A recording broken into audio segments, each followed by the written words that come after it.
Hare Krishna. Hare Krishna. Hare Krishna Mataji. Hare Krishna. Slide ಕಾಣ್ತಾ ಇದೆಯಾ? ಕಾಣಿಸ್ತಾ ಇದೆ ಮಾತಾಜಿ. ಓಕೆ. ಹರೇ ಕೃಷ್ಣ.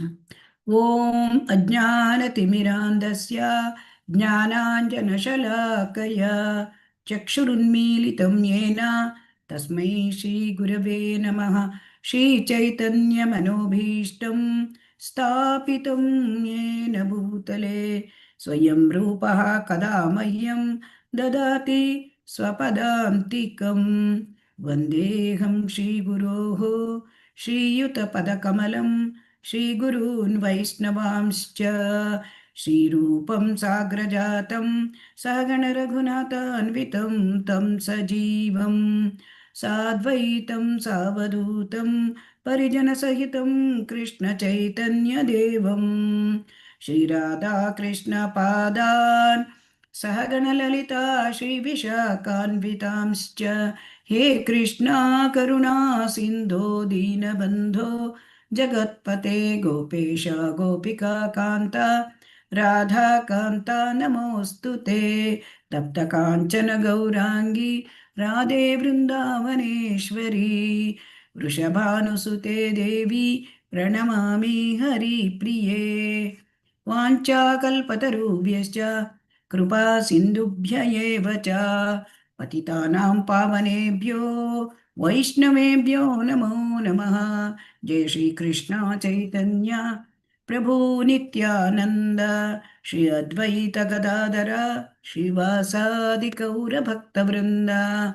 हरे कृष्णा कृष्ण कृष्ण हरे हरे हरे राम राम राम हरे हरे. हरे कृष्ण कृष्ण कृष्ण हरे हरे हरे राम राम राम हरे हरे. हरे कृष्ण कृष्ण कृष्ण हरे हरे हरे राम राम राम हरे हरे. श्री श्री राधा गोविंद की जय. श्री श्री गौरनिताय की जय. श्रील प्रभुपाद की जय. हरे कृष्ण. ಹರೇ ಕೃಷ್ಣ. ಎಲ್ಲರಿಗೂ ಸ್ವಾಗತ. ಶ್ರೀ ಶ್ರೀ ರಾಧಾ ಗೋವಿಂದ ದೇವಸ್ಥಾನ ಮಂಗಳೂರು ಇವರು ಆಯೋಜಿಸಿರುವ 3ನೇ ಹಂತದ ತರಗತಿ ಉಪದೇಶಾಮೃತ ತರಗತಿಗೆ ಸ್ವಾಗತ. ಹರೇ ಕೃಷ್ಣ. ಉಪದೇಶ ಅಮೃತ. ಸೊ ಇದು ಶ್ರೀ ರೂಪ ಗೋಸ್ವಾಮಿಯವರು ಬರೆದಿರತಕ್ಕಂತಹ ಒಂದು ಪುಸ್ತಕ. ಇದರಲ್ಲಿ 12 ಶ್ಲೋಕಗಳಿವೆ. ಇದನ್ನ ನಾವು ಈ ತರಗತಿಗಳಲ್ಲಿ ನಾವು ಅಧ್ಯಯನ ಮಾಡಿದ್ದೇವೆ. ಆದರೆ ಅದನ್ನು ನಾವಿವತ್ತು ಎಲ್ಲದನ್ನು ಕೂಡ ಎಲ್ಲಿ ಮುಖ್ಯವಾದ ಅಂಶಗಳನ್ನು ನಾವು ಗಮನಿಸಬೇಕು. ಹರೇ ಕೃಷ್ಣ. ಉಪದೇಶ ಅಮೃತ ಅಂದರೆ ಅಮೃತದಂತಹ ಉಪದೇಶಗಳು. ಹಾಗಾಗಿ ಇಲ್ಲಿ ಉಪದೇಶಾಮೃತದಲ್ಲಿ ನಮಗೆ ಭಕ್ತಿಯ ಜೀವನ, ಈ ಒಂದು ಭಕ್ತಿಯ ಜೀವನದಲ್ಲಿ ಭಕ್ತಿಯ ಪ್ರಯಾಣದ ಮಾರ್ಗ, ಇದನ್ನ ಶ್ರೀಲ ರೂಪ ಗೋಸ್ವಾಮಿಯವರು ನಮಗೆ ತಿಳಿಸ್ತಾ ಇದ್ದಾರೆ. ಇಲ್ಲಿ ಭಕ್ತಿಯಲ್ಲಿ ನಮಗೆ ಮುಖ್ಯವಾಗಿದ್ದು ಅಂತಂದ್ರೆ ಆ ಭಕ್ತಿ ಸಾಧನೆಯಲ್ಲಿ ಸಾಧನ ಭಕ್ತಿಯಿಂದ ಪ್ರಾರಂಭವಾಗಿ ಅದು ಪ್ರೇಮ ಭಕ್ತಿಯವರೆಗೆ ಹೋಗುತ್ತದೆ. ಅಂದರೆ ಸಾಧನ ಭಕ್ತಿ ಅಂತಂದ್ರೆ ಅಲ್ಲಿ ನಾವು ಇದನ್ನ ವಿಶದವಾಗಿ ಭಕ್ತಿರಸಾಮೃತ ಸಿಂಧುವಿನಲ್ಲಿ ಕಲಿಯುತ್ತೇವೆ. ಸಾಧನ ಭಕ್ತಿಯಲ್ಲಿ ವೈದಿ ಸಾಧನ ಭಕ್ತಿ ಮತ್ತು ರಾಗಾನುಗ ಸಾಧನ ಭಕ್ತಿ ಅಂತ. ಅಂದ್ರೆ ಇಲ್ಲಿ ವೈದಿ ಸಾಧನ ಭಕ್ತಿ ಅಂತಂದ್ರೆ ಗುರುಗಳ ಆದೇಶದ ಮೇಲೆ ಭಕ್ತಿಯನ್ನ, ಆ ಭಕ್ತಿ ಸೇವೆಯನ್ನ ಮಾಡ್ತಕ್ಕಂಥದ್ದು, ಆ ಭಕ್ತಿಯ ಚಟುವಟಿಕೆಗಳನ್ನು ಮಾಡ್ತಕ್ಕಂಥದ್ದು, ಅದು ವೈದಿ ಸಾಧನ ಭಕ್ತಿ. ಈ ವೈದಿ ಸಾಧನ ಭಕ್ತಿಯನ್ನು ನಾವಿಲ್ಲಿ ಶ್ರೀಲ ರೂಪ ಗೋಸ್ವಾಮಿಯವರ ಈ ಉಪದೇಶಾಮೃತದ 1ರಿಂದ 7ನೇ ಶ್ಲೋಕದಲ್ಲಿ ನಾವು ತಿಳಿದುಕೊಳ್ಳಬಹುದು. ಹೇಗೆ ಮಾಡಬೇಕು ಆ ಒಂದು ಸಾಧನ ಭಕ್ತಿಯನ್ನು ಮಾಡಲಿಕ್ಕೆ, ಯಾವ ರೀತಿ ನಾವು ಅನುಸರಿಸಬೇಕು, ನಮ್ಮ ಜೀವನದಲ್ಲಿ ನಾವು ಯಾವುದನ್ನು ಅಳವಡಿಸಿಕೊಳ್ಬೇಕು, ಆ ಉಪದೇಶಗಳನ್ನು ಅವರು ಕೊಟ್ಟಿದ್ದಾರೆ. ಆಮೇಲೆ ರಾಗಾನುಗ ಭಕ್ತಿ ಎಂದರೆ ಸ್ವಯಂ ಪ್ರೇರಿತ, ಯಾರ ಒಂದು ಒತ್ತಾಯವೂ ಇಲ್ಲದೆ ಸ್ವಯಂ ಪ್ರೇರಿತವಾಗಿ ಅದನ್ನು ನಾವು ಆ, ಭಕ್ತಿ ಸೇವೆಯ ಚಟುವಟಿಕೆಗಳನ್ನು ಮಾಡ್ತಕ್ಕಂಥದ್ದು. ಅದನ್ನು ಮುಖ್ಯವಾಗಿ 8ನೇ ಶ್ಲೋಕದಲ್ಲಿ ನಾವು ನೋಡ್ತೇವೆ. ಮತ್ತು ಇನ್ನು ಭಕ್ತಿಯ ಮುಂದುವರಿದ ಹಂತ ಭಾವಭಕ್ತಿ ಮತ್ತು ಪ್ರೇಮ ಭಕ್ತಿ, ಅದನ್ನು 9, 10 ಮತ್ತು 11ನೇ ಶ್ಲೋಕಗಳಲ್ಲಿ ನಾವು ನೋಡಬಹುದು.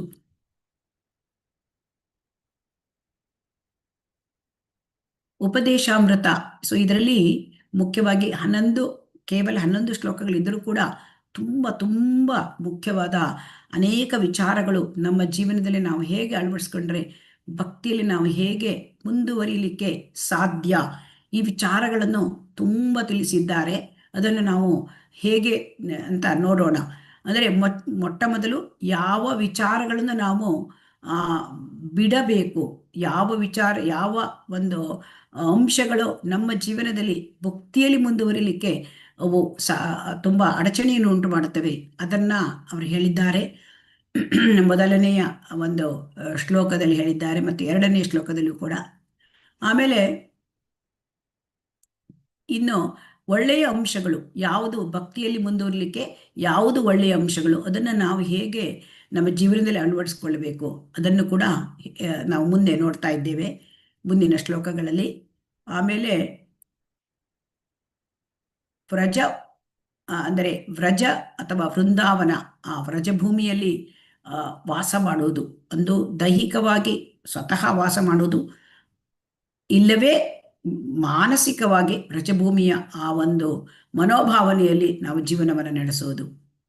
ಇದನ್ನು ಮುಖ್ಯವಾಗಿ 8, 9, 10, 11ನೇ ಶ್ಲೋಕಗಳಲ್ಲಿ ಹೇಳಿದ್ದಾರೆ.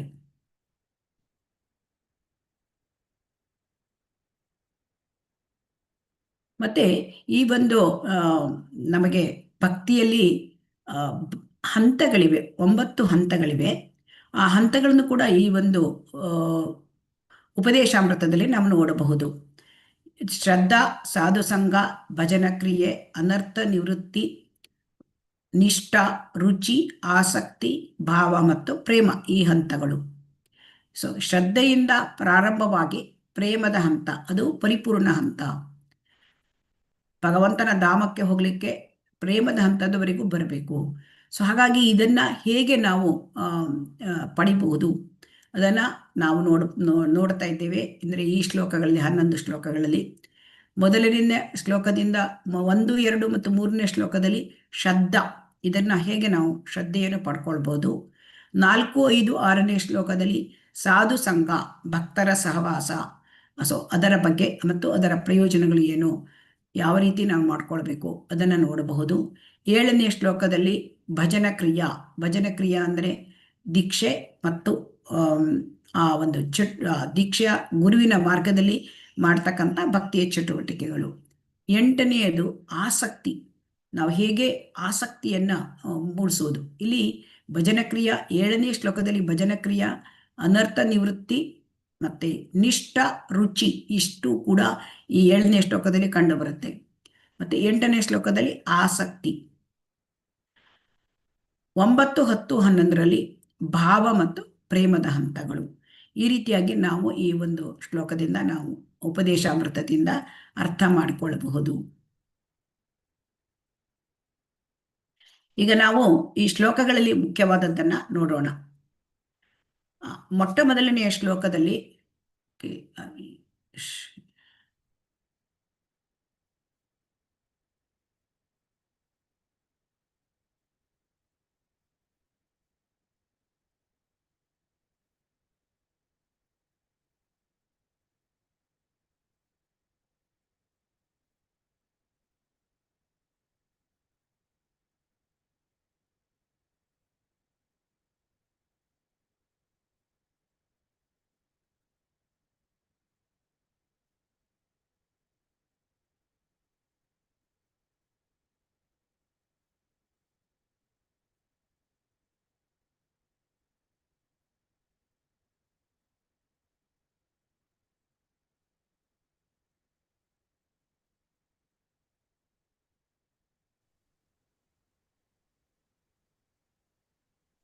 ಮಾತಾಜಿ ಉಪದೇಶಾಮೃತ PPT ಇದೆಯಾ ನಿಮ್ಮದು? ಮಾತಾಜಿ ಉಪದೇಶಾಮೃತ PPT ಇದರಲ್ಲಿದೆ ಗ್ರೂಪ್ ಅಲ್ಲಿ.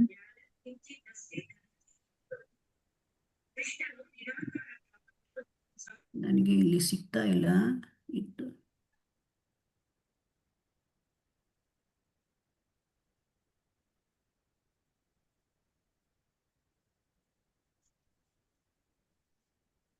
ಶ್ಲೋಕ 1 to 2.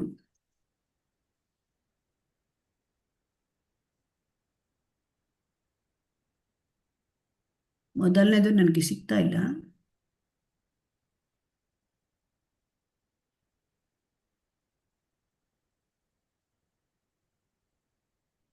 ಹೋಗ್ಲಿ, ನನಗೆ ಆಮೇಲಿಂದ ಸಿಗ್ತಾ ಇದೆ. ಕಳಿಸಿದೆ ಮಾತಾಜಿ ನಾನು ಶ್ರೀಗೆ. ಕಳಿಸಿದ್ದೀರಾ? ಹೌದು ಫುಲ್ PPT ಕಳಿಸಿದ್ದೀರಾ? ಹೌದು ಮಾತಾಜಿ.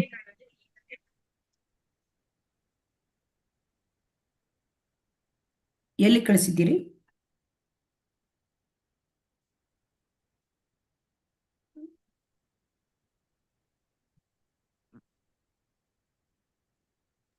ನಿಮ್ಮ ಪರ್ಸನಲ್ ಇದ್ರಲ್ಲಿ ಹಾಕ್ತಿದ್ದೇನೆ ನೋಡಿ. ಓಕೆ ಓಕೆ, ಒಂದು ನಿಮಿಷ.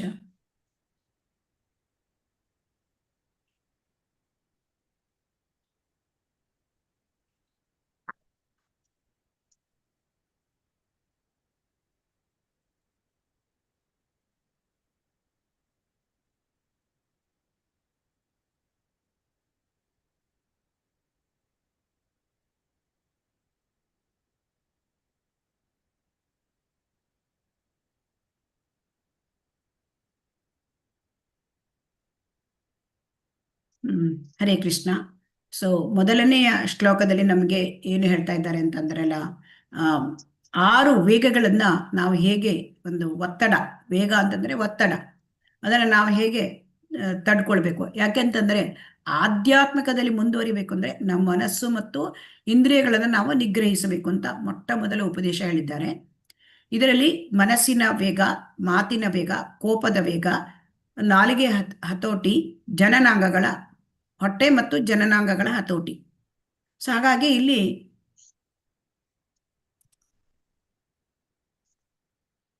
ಅಂದ್ರೆ ಮನುಷ್ಯ ಪಾಪವನ್ನು ಮಾಡ್ತಾನೆ. ಪಾಪವನ್ನು ಹೇಗೆ ಮಾಡ್ತಾನೆ ಅಂತಂದ್ರೆ, ಪಾಪವನ್ನು ನಾವು ಮಾಡಬಾರ್ದು ಅಂತಿದ್ರು ಕೂಡ ಭೌತಿಕ ಪ್ರಪಂಚದಲ್ಲಿ ಏನಾಗುತ್ತೆ, ಇದು ದ್ವಂದ್ವ. ಸೊ ಆ ದ್ವಂದ್ವ ಆಗಿರೋದ್ರಿಂದ ಇಲ್ಲಿ ಬರೀ ಪುಣ್ಯ ಕಾರ್ಯಗಳನ್ನು ಮಾಡಲಿಕ್ಕೆ ಆಗೋದಿಲ್ಲ, ಪಾಪಗಳು ಕೂಡ ಘಟಿಸಿ ಹೋಗುತ್ತವೆ. ಕೆಲವರು ಪಾಪದ ಚಟುವಟಿಕೆಗಳನ್ನು ಒಂದು ನಿಮಿಷ ಬಂತ ಮಾತಾಜಿ ನಿಮ್ದು? ಹರೇ ಕೃಷ್ಣ ಮಾತಾಜಿ, ನಾನು ನಿಮ್ಗೆ ಕಳುಹಿಸಿದೆ, ಅದು ಓಪನ್ ಮಾಡಿ ನೋಡಿದೆ, ಬಂತು. ಓಕೆ ಓಕೆ ಓಕೆ, ಒಂದು ನಿಮಿಷ.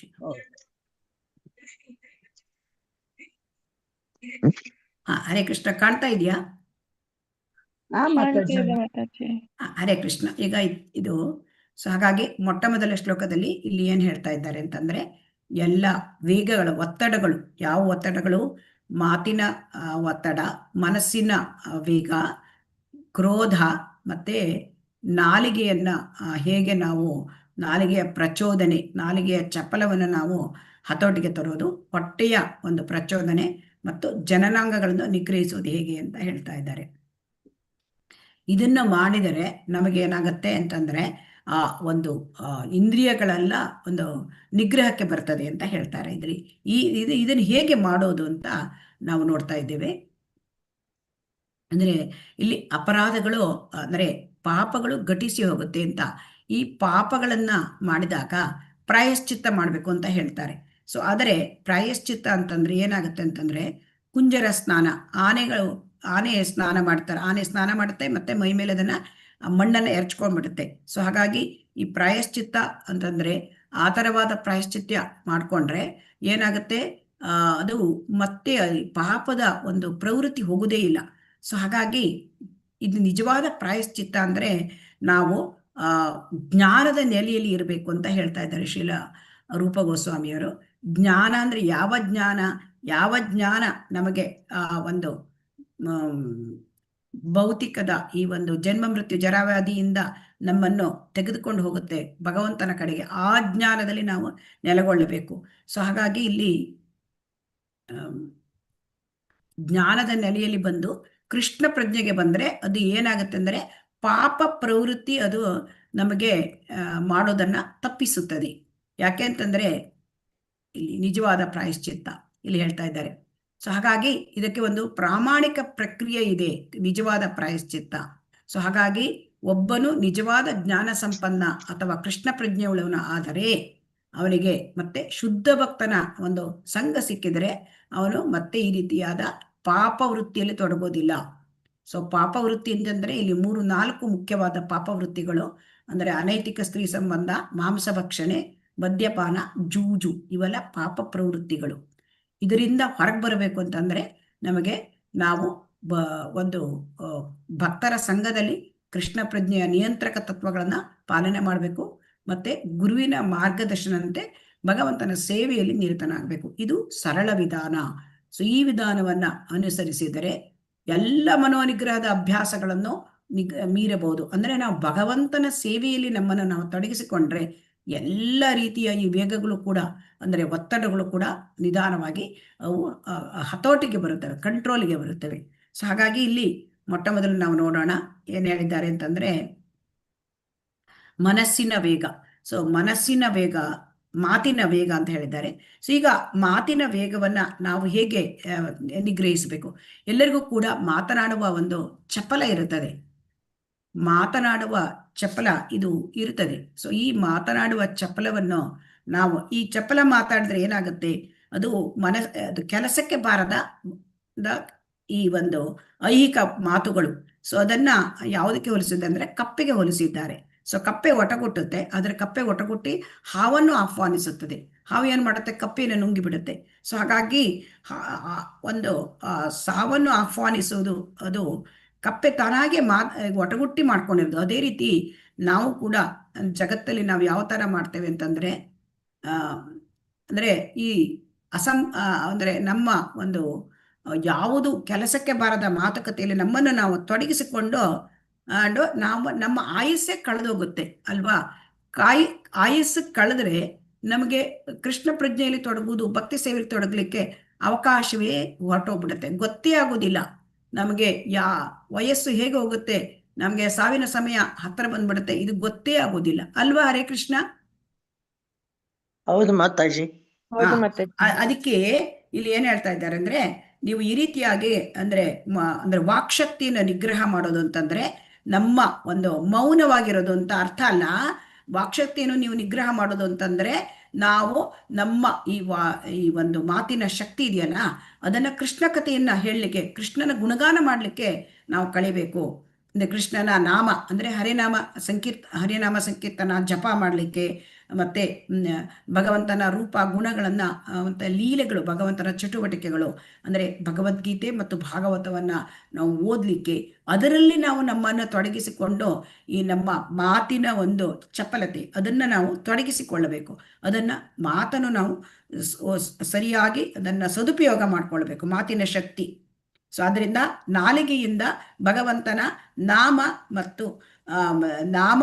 ಮತ್ತೆ ರೂಪ ಗುಣ ಲೀಲೆಗಳನ್ನ ನಾವು ಕೊಂಡಾಡಬೇಕು.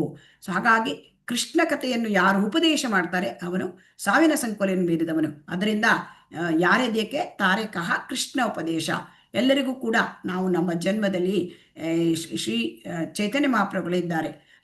ಮೊದಲು ನಾವು ಕೃಷ್ಣ ಕಥೆಗಳನ್ನ ಕೇಳಬೇಕು, ಮತ್ತೆ ಆ ಕೃಷ್ಣ ಕಥೆಗಳನ್ನ ನಾವು ಕೃಷ್ಣ ಪ್ರಜ್ಞಾವಂತರಾಗಬೇಕು, ಮತ್ತೆ ಆ ಕೃಷ್ಣನ ಬಗ್ಗೆ ನಾವು ಇನ್ನೊಬ್ಬರಿಗೆ ಹೇಳಬೇಕು, ಭಗವಂತನ ಬಗ್ಗೆ ಇನ್ನೊಬ್ಬರಿಗೆ ಹೇಳಬೇಕು. ಈ ರೀತಿ ಉಪದೇಶ ಮಾಡ್ಬೇಕು. ಯಾರದೇಕೆ ತಾರೆಕಃ ಕೃಷ್ಣ ಉಪದೇಶ. ಸೊ ಅಂತ ಹೇಳಿದ್ದಾರೆ ನಮಗೆ. ಸೊ ಹಾಗಾಗಿ ಈ ಯಾರು ಕೃಷ್ಣ ಕಥೆಗಳನ್ನ ಉಪದೇಶ ಮಾಡ್ತಾರೆ ಅವರು ಸಾವಿನ ಸಂಕೋಲೆ ಅಂತಂದ್ರೆ ಈ ಜನ್ಮ ಮೃತ್ಯು ಜರಾವೇದಿಯಿಂದ ಹೊರಗೆ ಬಂದ್ಬಿಡ್ತಾರೆ. ಸೊ ಹಾಗಾಗಿ ಮಾತಿನ ಚಪಲವನ್ನು ನಿಗ್ರಹಿಸುವುದಂತಂದ್ರೆ ಕೃಷ್ಣ ಕಥೆಗಳಲ್ಲಿ ತೊಡಗಬೇಕು, ಕೃಷ್ಣ ಕಥೆಗಳನ್ನು ಉಪದೇಶ ಮಾಡಬೇಕು. ಇದು ನಿಜವಾದ ಒಂದು ಇದನ್ನ ಶ್ರೀ ರೂಪ ಗೋಸ್ವಾಮಿಗಳು ಹೇಳ್ತಾ ಇದ್ದಾರೆ. ಸೊ ಅದನ್ನ ಶ್ರೀಲ ಪ್ರಭುಪಾದರು ನಮಗೆ ತಿಳಿಸ್ಕೊಡ್ತಾ ಇದ್ದಾರೆ. ಯಾಕೆಂತಂದ್ರೆ ಕೇವಲ ಅಂದ್ರೆ ಶ್ಲೋಕ ಓದಿದ್ರೆ ನಮ್ಗೆ ಅರ್ಥ ಆಗಲ್ಲ. ಸೊ ಹಾಗಾಗಿ ನಮ್ಮ ಸಂಪ್ರದಾಯದ ಇಸ್ಕಾನ್ ಸಂಸ್ಥಾಪಕ ಆಚಾರ್ಯ, ಸೊ ನಮ್ಮ ಮೂಲ ಗುರು, ಸೊ ಅವರು ಶ್ರೀಲ ಪ್ರಭುಪಾದರು ಈ ಸಂಸ್ಥೆಗೆ. ಸೊ ಅವರು ನಮ್ಗೆ ಇದನ್ನೆಲ್ಲ ಡೀಟೇಲ್ ಆಗಿ ತಿಳಿಸ್ಕೊಡ್ತಾ ಇದ್ದಾರೆ. ಮತ್ತೆ ನಾವು ಏನನ್ನು ಮಾಡಬಾರ್ದು, ಹಾಗಾದ್ರೆ ನಾವು ಏನನ್ನು ಮಾಡಬಾರ್ದು ಅಂತಂದ್ರೆ ವಾಕ್ಶಕ್ತಿಯನ್ನು ದುರುಪಯೋಗ ಅಂತಂದ್ರೆ ಈಗ ಕಾಮ್ಯಕರ್ಮಿಗಳು ಅಂದ್ರೆ ಇಂದ್ರಿಯ ಭೋಗದಲ್ಲಿ ತೊಡಗಿರುವವರು, ಮತ್ತೆ ಕೆಲವರು ಅವರು ಬರೆದಿರ್ತಕ್ಕಂಥ ಸಾಹಿತ್ಯ ಅಥವಾ ಈ ನಿರಾಕಾರವಾದಿಗಳು ಮಾಯಾವಾದಿಗಳು ಬರೆದಿರ್ತಕ್ಕಂಥ ಸಾಹಿತ್ಯ, ಇವುಗಳನ್ನ ನಾವು ಅದನ್ನ ಕೆಲಸಕ್ಕೆ ಬರದ ಸಾಹಿತ್ಯ, ಅದನ್ನು ನಾವು ಅದರಲ್ಲಿ ತೊಡಗಿಸ್ಕೊಳ್ಬಾರ್ದು. ಸೊ ಹಾಗಾಗಿ ನಾವು ನಮ್ಮ ನಾಲಿಗೆಯನ್ನು ನಾವು ಕೃಷ್ಣ ಕಥೆಯನ್ನು ಉಪದೇಶ ಮಾಡಲಿಕ್ಕೆ ಮತ್ತೆ ಭಗವಂತನ ನಾಮ ರೂಪ ಗುಣ ಲೀಲೆಗಳನ್ನು ಗುಣಗಾನ ಮಾಡಲಿಕ್ಕೆ ನಾವು ಬಳಸಬೇಕು. ಇದು ಮುಖ್ಯವಾದ ವಿಚಾರ. ಇನ್ನು ಮನಸ್ಸಿನ ನಿಗ್ರಹ. ಸೊ ಮನಸ್ಸಿನ ನಿಗ್ರಹಕ್ಕೆ ಏನು ಹೇಳ್ತಾರೆ ಶ್ರೀಲ ರೂಪ ಗೋಸ್ವಾಮಿಯವರು, ಮನಸ್ಸು ತುಂಬ ಯಾವಾಗಲೂ ಅತ್ತಿತ್ತ ಹೊಯ್ದಾಡ್ತಾ ಇರುತ್ತೆ.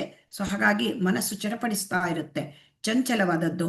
ಸೊ ಅದನ್ನ ನಾವು ನಿಗ್ರಹಿಸುವುದು ಹೇಗೆ ಅಂತಂದ್ರೆ ಸದಾ ಕೃಷ್ಣನ ಚಿಂತನೆಯಲ್ಲಿ ಇರಬೇಕು, ಭಗವಂತನ ಬಗ್ಗೆ ಚಿಂತನೆ ಮಾಡಬೇಕು. ಸೊ ಭಗವಂತನ ಬಗ್ಗೆ ಚಿಂತನೆ ಮಾಡೋದು ಅಂತಂದ್ರೆ ಭಗವಂತನ ಸೇವೆಯಲ್ಲಿ ತೊಡಗುವುದು, ಶ್ರವಣ ಕೀರ್ತನ ಸ್ಮರಣ, ಭಗವಂತನ ಬಗ್ಗೆ ಕೇಳ್ತಾ ಇರೋದು, ತರಗತಿಗಳು ನಡೀತಾ ಇರುತ್ತೆ. ಸೊ ನಮ್ಮ ಈ ಇಸ್ಕಾನದಲ್ಲಿ ಅಥವಾ ಬೇರೆ ಯಾವುದೇ ಆಗಲಿ ಸಂಸ್ಥೆ. ಸೊ ಆದ್ದರಿಂದ ಅದನ್ನು ನಾವು ಕೇಳಬೇಕು. ಅಧಿಕೃತವಾದ ಸಂಸ್ಥೆಗಳು ಈ ಭಗವಂತನ ಬಗ್ಗೆ ತಿಳಿಸ್ತಕ್ಕಂಥ, ಕೃಷ್ಣನ ಬಗ್ಗೆ ತಿಳಿಸ್ತಕ್ಕಂಥದ್ದು, ಅವರ ಪಾಠಗಳನ್ನು ನಾವು ಕೇಳಬೇಕು, ಶ್ರವಣ ಮಾಡಬೇಕು. ಎಷ್ಟು ಶ್ರವಣ ಮಾಡಿದ್ರೂ ಕೂಡ ಸಾಧ್ಯ, ಅದನ್ನು ಕಡಿಮೆನೇ. ಸೊ ಅಷ್ಟು ಶ್ರವಣ ಮಾಡಿದಾಗ ಕೀರ್ತನ, ಮತ್ತೆ ಅದನ್ನು ನಾವು ಹರಿನಾಮ ಸಂಕೀರ್ತನ, ಮತ್ತೆ ಭಗವದ್ಗೀತೆಯನ್ನು ನಾವು ಓದುವುದು, ಶ್ರೀಮದ್ ಭಾಗವತವನ್ನು ಓದುವುದು, ಅದರಲ್ಲಿ ತೊಡಗಿಸ್ಕೊಳ್ಬೇಕು. ಸೊ ಆಗ ಮತ್ತೆ ಸ್ಮರಣ, ನಮ್ಮ ಯಾವಾಗಲೂ ನಾನಿವತ್ತು ಏನು ಕೇಳಿಸ್ಕೊಂಡೆ, ನಾನಿವತ್ತು ನಾನು ಹೇಗೆ ಕಲಿತ್ಕೊಂಡೆ, ಅದನ್ನು ನಾವು ನೆನಪು ಮಾಡ್ತಾ ಇರಬೇಕು, ಮೆಲುಕು ಹಾಕ್ತಾ ಇರಬೇಕು. ಸೊ ಅದರಿಂದ ಕೃಷ್ಣನನ್ನ ಯಾವಾಗಲೂ ನೆನಪಿಸ್ಕೊಳ್ಬೇಕು. ಸೊ ಆಗ ನಮ್ಮ ಮನಸ್ಸು ಅದು ಹತೋಟಿಗೆ ಬರುತ್ತೆ. ಸೊ ಅಂದರೆ ಕೃಷ್ಣ ಪ್ರಜ್ಞೆ ಭಕ್ತಿ ಸೇವೆಯಲ್ಲಿ ನಮ್ಮನ್ನು ತೊಡಗಿಸ್ಕೊಳ್ಬೇಕು. ಆ ಭಕ್ತಿ ಸೇವೆಯಲ್ಲಿ ತೊಡಗಿಸಿಕೊಂಡಾಗ ನಮಗೆ ಬೇರೆ ವಿಚಾರಗಳು ನಮ್ಮ ತಲೆಯಿಂದ ಹೊರಟೋಗ್ಬಿಡುತ್ತೆ, ನಮ್ಮ ಮನಸ್ಸಿಂದ ಹೊರಟೋಗ್ಬಿಡುತ್ತೆ. ಆಮೇಲೆ ಕೋಪದ ಹತೋಟಿಯನ್ನು ಮಾಡಿದೆ, ಕೋಪವನ್ನು ಹತೋಟಿಯಲ್ಲಿ ಇಟ್ಕೊಳ್ಬೇಕು. ಕೋಪ ಯಾವುದಕ್ಕೂ ಕೂಡ ಒಳ್ಳೆಯದಲ್ಲ. ಆದರೆ ಈ ಕೋಪ ಹೇಗೆ ಅಂತಂದರೆ ನಾವು ತಡ್ಕೊಳ್ಳೋಕ್ಕಾಗೋದಿಲ್ಲ. ಸೊ ಅದಕ್ಕೆ ಕೋಪವನ್ನು ತಡ್ಕೊಳ್ಬೇಕು ಅಂತ ಶ್ರೀ ಚೈತನ್ಯ ಮಹಾಪ್ರಭುಗಳು ಹೇಳಿದ್ದಾರೆ. ಅಂದರೆ ಹೇಗೆ ಮರ ಅದನ್ನು ಕಡಿದ್ರೂ ಕೂಡ ಅದು ತಡ್ಕೊಳ್ತದೆ ಅಲ್ವಾ, ಅದೇನು ಪ್ರತಿಕ್ರಿಯೆ ವ್ಯಕ್ತಪಡಿಸೋದಿಲ್ಲ. ಅದೇ ರೀತಿ ನಾವು ಕೂಡ ಕೋಪವನ್ನು ಕಂಟ್ರೋಲ್ ಮಾಡಬೇಕು. ಇದ್ರೆ ಈಗ ಅತಿ ಮುಂದುವರೆದ ಭಕ್ತರು ಏನು ಮಾಡ್ತಾರೆ, ಕೋಪವನ್ನು ಭಗವಂತನ ಸೇವೆಯಲ್ಲಿ ಬಳಸ್ಕೊಳ್ತಾರೆ. ಚೈತನ್ಯ ಮಹಾಪ್ರಭುಗಳು ಅವರು ಕೋಪವನ್ನು ಮಾಡಿದರು, ಆದರೆ ಜಗಾಯಿ ಮದಾಯಿ ಅವರು ಉದ್ಧಾರ ಆದರು ಕೋಪವನ್ನು ಮಾಡಿದಾಗ. ಸೊ ಆ ಕೋಪವನ್ನು ಪ್ರದರ್ಶನ ಮಾಡಿದರು. ಅದೇ ತರಹ ಹನುಮಂತ ಕೋಪ ಪ್ರದರ್ಶನ ಮಾಡಿ ಮತ್ತೆ ಅವನು ಲಂಕೆಯನ್ನೇ ಸುಟ್ಟ, ಆದರೆ ಭಗವಂತನ ಸೇವೆಯಲ್ಲಿ. ಸೊ ಹಾಗಾಗಿ ಮತ್ತೆ ಕೋಪವನ್ನು ಪ್ರದರ್ಶನ ಮಾಡಿ ಅರ್ಜುನ ಯುದ್ಧ ಮಾಡಿದ, ಅದು ಕುರುಕ್ಷೇತ್ರ ಯುದ್ಧ ಮಾಡಿದ, ಅದೆಲ್ಲ ಭಗವಂತನ ಸೇವೆ. ಅದೇ ರೀತಿ ನಾವು ಕೂಡ ಯಾರಾದರೂ ಕೃಷ್ಣ ಭಕ್ತರನ್ನ ನಿಂದಿಸಿದರೆ, ಅವಹೇಳನ ಮಾಡಿದರೆ, ಅಥವಾ ಭಗವಂತನನ್ನು ನಿಂದಿಸಿದರೆ ನಾವು ಕ್ರೋಧವನ್ನು ತಡ್ಕೊಳ್ಬಾರ್ದು, ನಾವು ಅವರಿಗೆ ಸರಿಯಾಗಿ ಉತ್ತರ ಹೇಳಬೇಕು. ಆಮೇಲೆ ತಿನ್ನುವ ಚಾಪಲ್ಯ, ಜಿಹ್ವಾ ಚಾಪಲ್ಯ ಇರುತ್ತೆ. ಸೊ ಮನಸ್ಸೋ ಇಚ್ಛೆ ತಿನ್ನಲಿಕ್ಕೆ ನಾವು ಬಿಡಬಾರ್ದು. ಮತ್ತೆ ನಾವು ಅದನ್ನು ಹೇಗೆ ಹತೋಟಿಯಲ್ಲಿ ಇಡಬೇಕು, ಪ್ರಸಾದವನ್ನು ತಿನ್ನಬೇಕು. ನಾಲಿಗೆಯ ಚಪಲವನ್ನು ಹತೋಟಿಗೆ ತರಲಿಕ್ಕೆ ಇದು ವಿಧಾನ. ಸೊ ಹಾಗಾಗಿ ಪ್ರಸಾದವನ್ನೇ ಸ್ವೀಕರಿಸಬೇಕು ಮತ್ತು ನಿಗದಿತವಾದ ಸಮಯದಲ್ಲಿ ಪ್ರಸಾದವನ್ನು ಸ್ವೀಕರಿಸಬೇಕು. ಆಮೇಲೆ ಇನ್ನೊಂದು ಹೇಳ್ತಾರೆ, ಇಲ್ಲಿ ನಾವು ಏನನ್ನು ಮಾಡಬಾರ್ದು, ನಾವು ಹೋಟೆಲ್ಗಳಲ್ಲಿ ತಯಾರಾದ ತಿಂಡಿಗಳು, ಆಹಾರ ವಸ್ತುಗಳು, ಊಟ ಮತ್ತು ಮಿಠಾಯಿ ಅಂಗಡಿಗಳು ತಿನ್ನಬಾರ್ದು. ಯಾಕೆಂದರೆ ಅವ್ರ ಕಾನ್ಷಿಯಸ್ನೆಸ್ ಯಾವ ರೀತಿ ಇರುತ್ತೆ ನಮ್ಗೆ ಗೊತ್ತಿಲ್ಲ, ಅವರು ಕೃಷ್ಣ ಪ್ರಜ್ಞೆಯಲ್ಲಿ ಇರೋದಿಲ್ಲ. ಸೊ ಹಾಗಾಗಿ ಅದು ಪ್ರಸಾದ ಅಲ್ಲ. ಅದನ್ನು ನಾವು ತಿಂದರೆ ನಮಗೇನಾಗುತ್ತೆ, ನಮ್ಮ ಪ್ರಜ್ಞೆ ಮತ್ತು ಐಹಿಕ ಪ್ರಜ್ಞೆ ಕಲುಷಿತವಾಗಿ ಬಿಡುತ್ತೆ. ಸೊ ಆದ್ದರಿಂದ ಇಲ್ಲಿ ಆ ಥರವಾಗಿ ಹೇಳಿದ್ದಾರೆ. ಸೊ ಹಾಗಾಗಿ ನಾವು ನಾವು ನಾಲಿಗೆ ಚಪಲವನ್ನು ನಾವು ಕಂಟ್ರೋಲಲ್ಲಿ ಇಡಬೇಕು ಅಂತಂದರೆ ಪ್ರಸಾದ ಸೇವನೆ, ನಾವು ಭಗವಂತನಿಗೆ ಪ್ರಸಾದವನ್ನು ಮಾಡಿ ಅದನ್ನು ನಾವು ಸ್ವೀಕರಿಸಬೇಕು ಸಮಯಕ್ಕೆ ಸರಿ, ಅಂದರೆ ಟೈಮ್ ಟು ಟೈಮ್.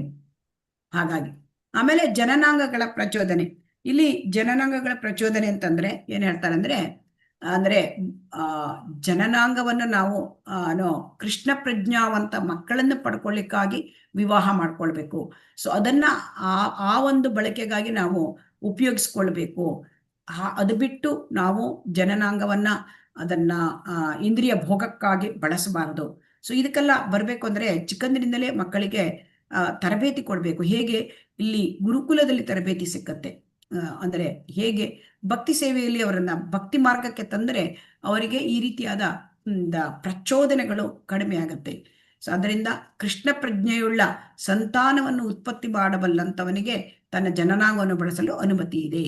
ಸೊ ಅದರಿಂದ ಇದನ್ನ ನಾವು ತುಂಬಾ ಚೆನ್ನಾಗಿ ತಿಳ್ಕೊಳ್ಬೇಕು. ಯಾಕಂತಂದ್ರೆ ನಮ್ಗೆ ಯಾವಾಗ ಇದೆಲ್ಲ ಅರ್ಥ ಆಗುತ್ತೆ ಆವಾಗ ನಮ್ಗೆ ಅದನ್ನ ನಮ್ಮ ಜೀವನದಲ್ಲಿ ಅಳವಡಿಸ್ಕೊಳ್ಳಿಕ್ಕೆ ಸಾಧ್ಯ. ಭಗವಂತ ಇದರಲ್ಲಿ ಭಗವದ್ಗೀತೆಯಲ್ಲಿ ಹೇಳಿದ್ದಾನೆ, ಕಾಮ ಅವಿರುದ್ಧೋ ಧರ್ಮ ಅವಿರುದ್ಧೋ ಕಾಮೋಸ್ಮಿ, ಧರ್ಮಕ್ಕೆ ವಿರುದ್ಧವಲ್ಲದ ಕಾಮ ನಾನು.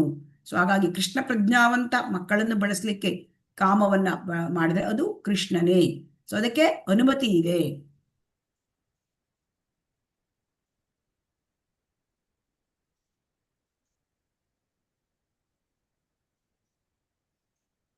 ಅಂದ್ರೆ ಇದೆಲ್ಲ ತಪಸ್ಸು.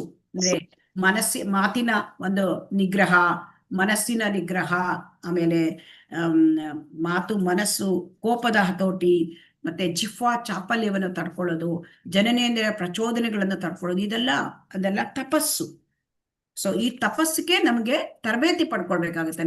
ನಮ್ಮನ್ನು ನಾವು ತರಬೇತಿ ಸೊ ಹಾಗಾಗಿ ಇಲ್ಲಿ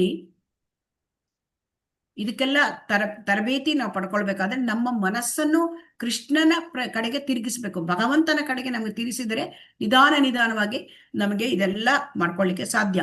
ಸೊ ಹಾಗಾಗಿ ಇಲ್ಲಿ ಮುಖ್ಯವಾಗಿ ಹೇಳ್ತಾ ಇರೋದು, ಇಂದ್ರಿಯಗಳನ್ನ ಗೆದ್ದವನು ಗೋಸ್ವಾಮಿ. ಇಂದ್ರಿಯಗಳನ್ನ ಗೆದ್ದವರು ಗೋಸ್ವಾಮಿ.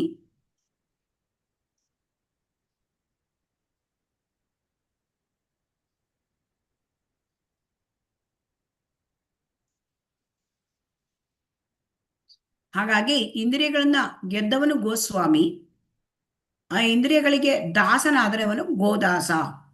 ಹಾಗಾಗಿ ಯಾರು ಇಂದ್ರಿಯಗಳ ದಾಸ ಆಗಿರ್ತಾರೆ, ಇಂದ್ರಿಯಗಳನ್ನ ನಾವು ಯಾವಾಗ ಗೆಲ್ಲೋದಿಲ್ಲ, ಆಗ ನಾವು ಎಷ್ಟು ಪ್ರಯತ್ನ ಮಾಡಲಿ, ನಾವು ಯಾರಾದರೂ ಉಪದೇಶ ಮಾಡಲಿ ಅಥವಾ ಬೇರೆಯವರ ಸಹವಾಸದಿಂದಲೂ ನಮಗೆ ಭಗವಂತನ ಬಗ್ಗೆ ಹೋಗ್ಲಿಕ್ಕೆ ಆಗೋದಿಲ್ಲ, ಕೃಷ್ಣ ಪ್ರಜ್ಞೆ ಸಿಕ್ಕೋದಿಲ್ಲ. ಯಾಕೆ? ಕೃಷ್ಣ ಪ್ರಜ್ಞೆ ಮತ್ತು ಇಂದ್ರಿಯ ಭೋಗ ಒಟ್ಟೊಟ್ಟಿಗೆ ಹೋಗ್ಲಿಕ್ಕೆ ಸಾಧ್ಯ ಇಲ್ಲ. ಈಗ ಕಟ್ಟಿಗೆಗೆ ಬೆಂಕಿ ಹೊತ್ತಿಸಿ ನೀರು ಹಾಕಿದ್ರೆ ಆಗತ್ತಾ? ಕಟ್ಟಿಗೆ ನಂದಿ ಹೋಗುತ್ತೆ ಅಲ್ವಾ? ಬೆಂಕಿ ಹೊತ್ತಿಸಿ ಏನು ಪ್ರಯೋಜನ ಇಲ್ಲ. ಅದೇ ರೀತಿ ನಾವು ಇಂದ್ರಿಯ ಭೋಗ ಮಾಡ್ತಾ ಇದ್ರೆ ನಾವು ಕೃಷ್ಣ ಪ್ರಜ್ಞೆಗೆ ಬರ್ಲಿಕ್ಕೆ ಸಾಧ್ಯತೆ ಇಲ್ಲ. ಸೊ ಹಾಗಾದ್ರೆ ಏನಾಯ್ತು? ನಾವು ಕೃಷ್ಣ ಪ್ರಜ್ಞೆಗೆ ಯಾಕೆ ಬರಬೇಕು ಅಂತ ಪ್ರಶ್ನೆ ಬರುತ್ತೆ ಅಲ್ವಾ? ಹರೇ ಕೃಷ್ಣ, ಇಂಥ ಪ್ರಶ್ನೆ ನಿಮ್ಗೆ ಯಾರಾದ್ರೂ ಕೇಳ್ಬಹುದು ಅಲ್ವಾ? ಹೌದು ಮಾತಾಜಿ. ನಾವು ಯಾಕೆ ಕೃಷ್ಣ ಪ್ರಜ್ಞೆಗೆ ಬರಬೇಕು ಅಲ್ವಾ? ಇಂಥ ಪ್ರಶ್ನೆ ಕೇಳಿದ್ರೆ ನಾವು ಹೇಳ್ಬೇಕು.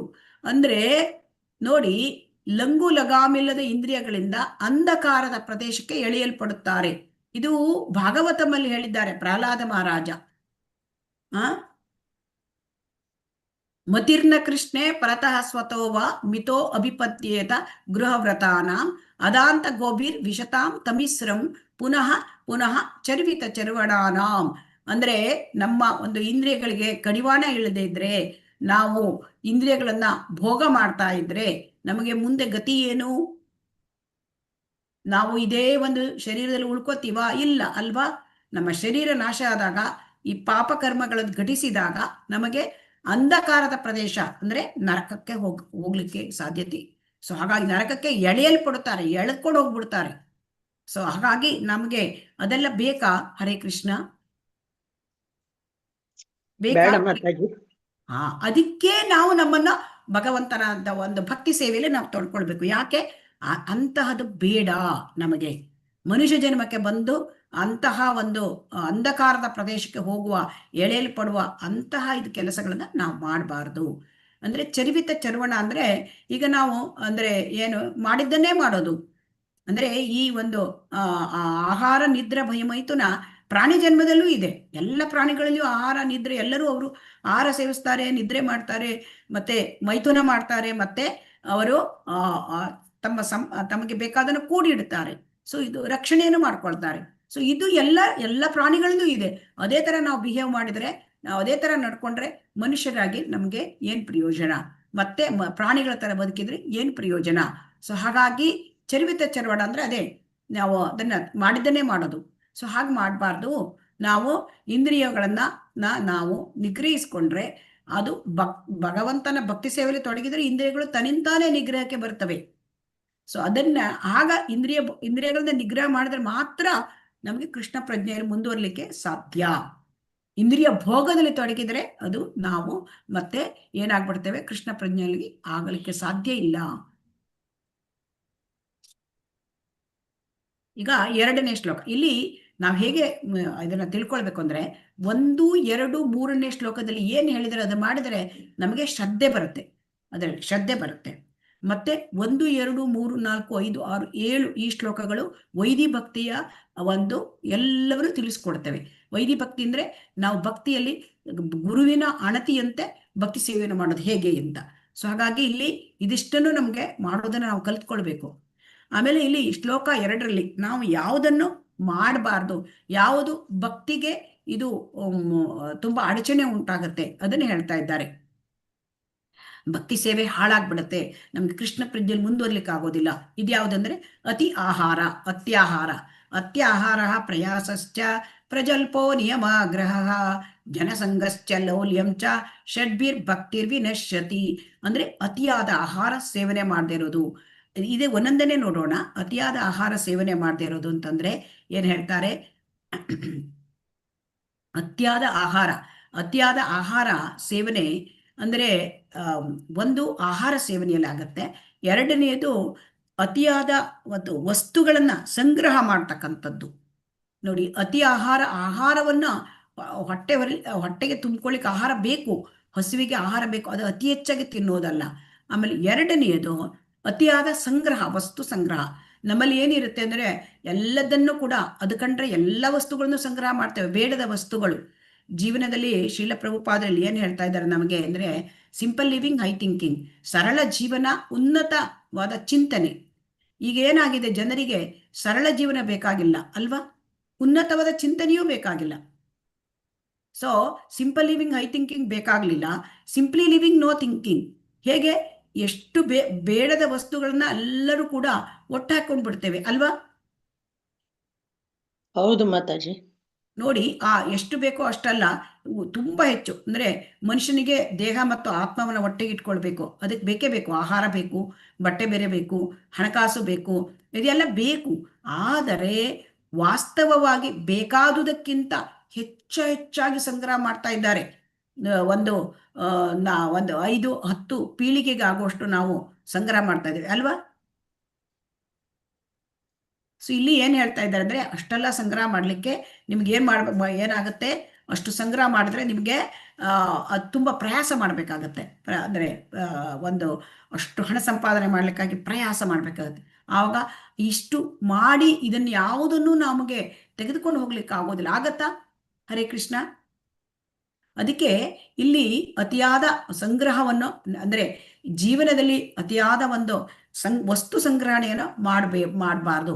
ಅತ್ಯಾಹಾರ ಅಂದ್ರೆ ಅದು ಅತಿಯಾದ ಆಹಾರ ಸೇವನೆ ಮತ್ತು ಅತಿಯಾದ ವಸ್ತು ಸಂಗ್ರಹಣೆ. ಅದಕ್ಕೆ ನಾವು ಹಕ್ಕಿಗಳಿಂದ ಪಾಠ ಕಲಿಬಹುದು. ಅಂದ್ರೆ ಹಕ್ಕಿಗಳು ನೋಡಿ, ಒಂದಿಷ್ಟು ಅಕ್ಕಿ ಕಾಳು ಬೀರಿದ್ರೆ ಹಕ್ಕಿಗಳು ಸ್ವಲ್ಪವೇ ಕಾಳು ತಿಂದು ಹೊರಟು ಹೋಗುತ್ತೆ, 1-2-3 ಕಾಳು ತಿಂದು ಅಲ್ವಾ. ಆದ್ರೆ ಒಂದು ಮೂಟೆ ಇಟ್ರೆ ಅದನ್ನ ಮೂಟೆನೇ ಎಗರಿಸಿಬಿಡ್ತಾನೆ ಮನುಷ್ಯ. ಯಾಕೆಂದ್ರೆ ಅವನಿಗೆ ಲೋಭ, ಆಶೆ, ಅತಿ ಆಶೆ. ಸೊ ಹಾಗಾಗಿ ಭಕ್ತಿಯಲ್ಲಿ ಮುಂದುವರಿಬೇಕು ಅಂತಂದ್ರೆ ನಾವು ಅತ್ಯಾಹಾರ ಮಾಡಬಾರ್ದು. ಅತಿಯಾದ ಆಹಾರ ಸೇವನೆ, ಅತಿಯಾದ ವಸ್ತು ಸಂಗ್ರಹಣೆ.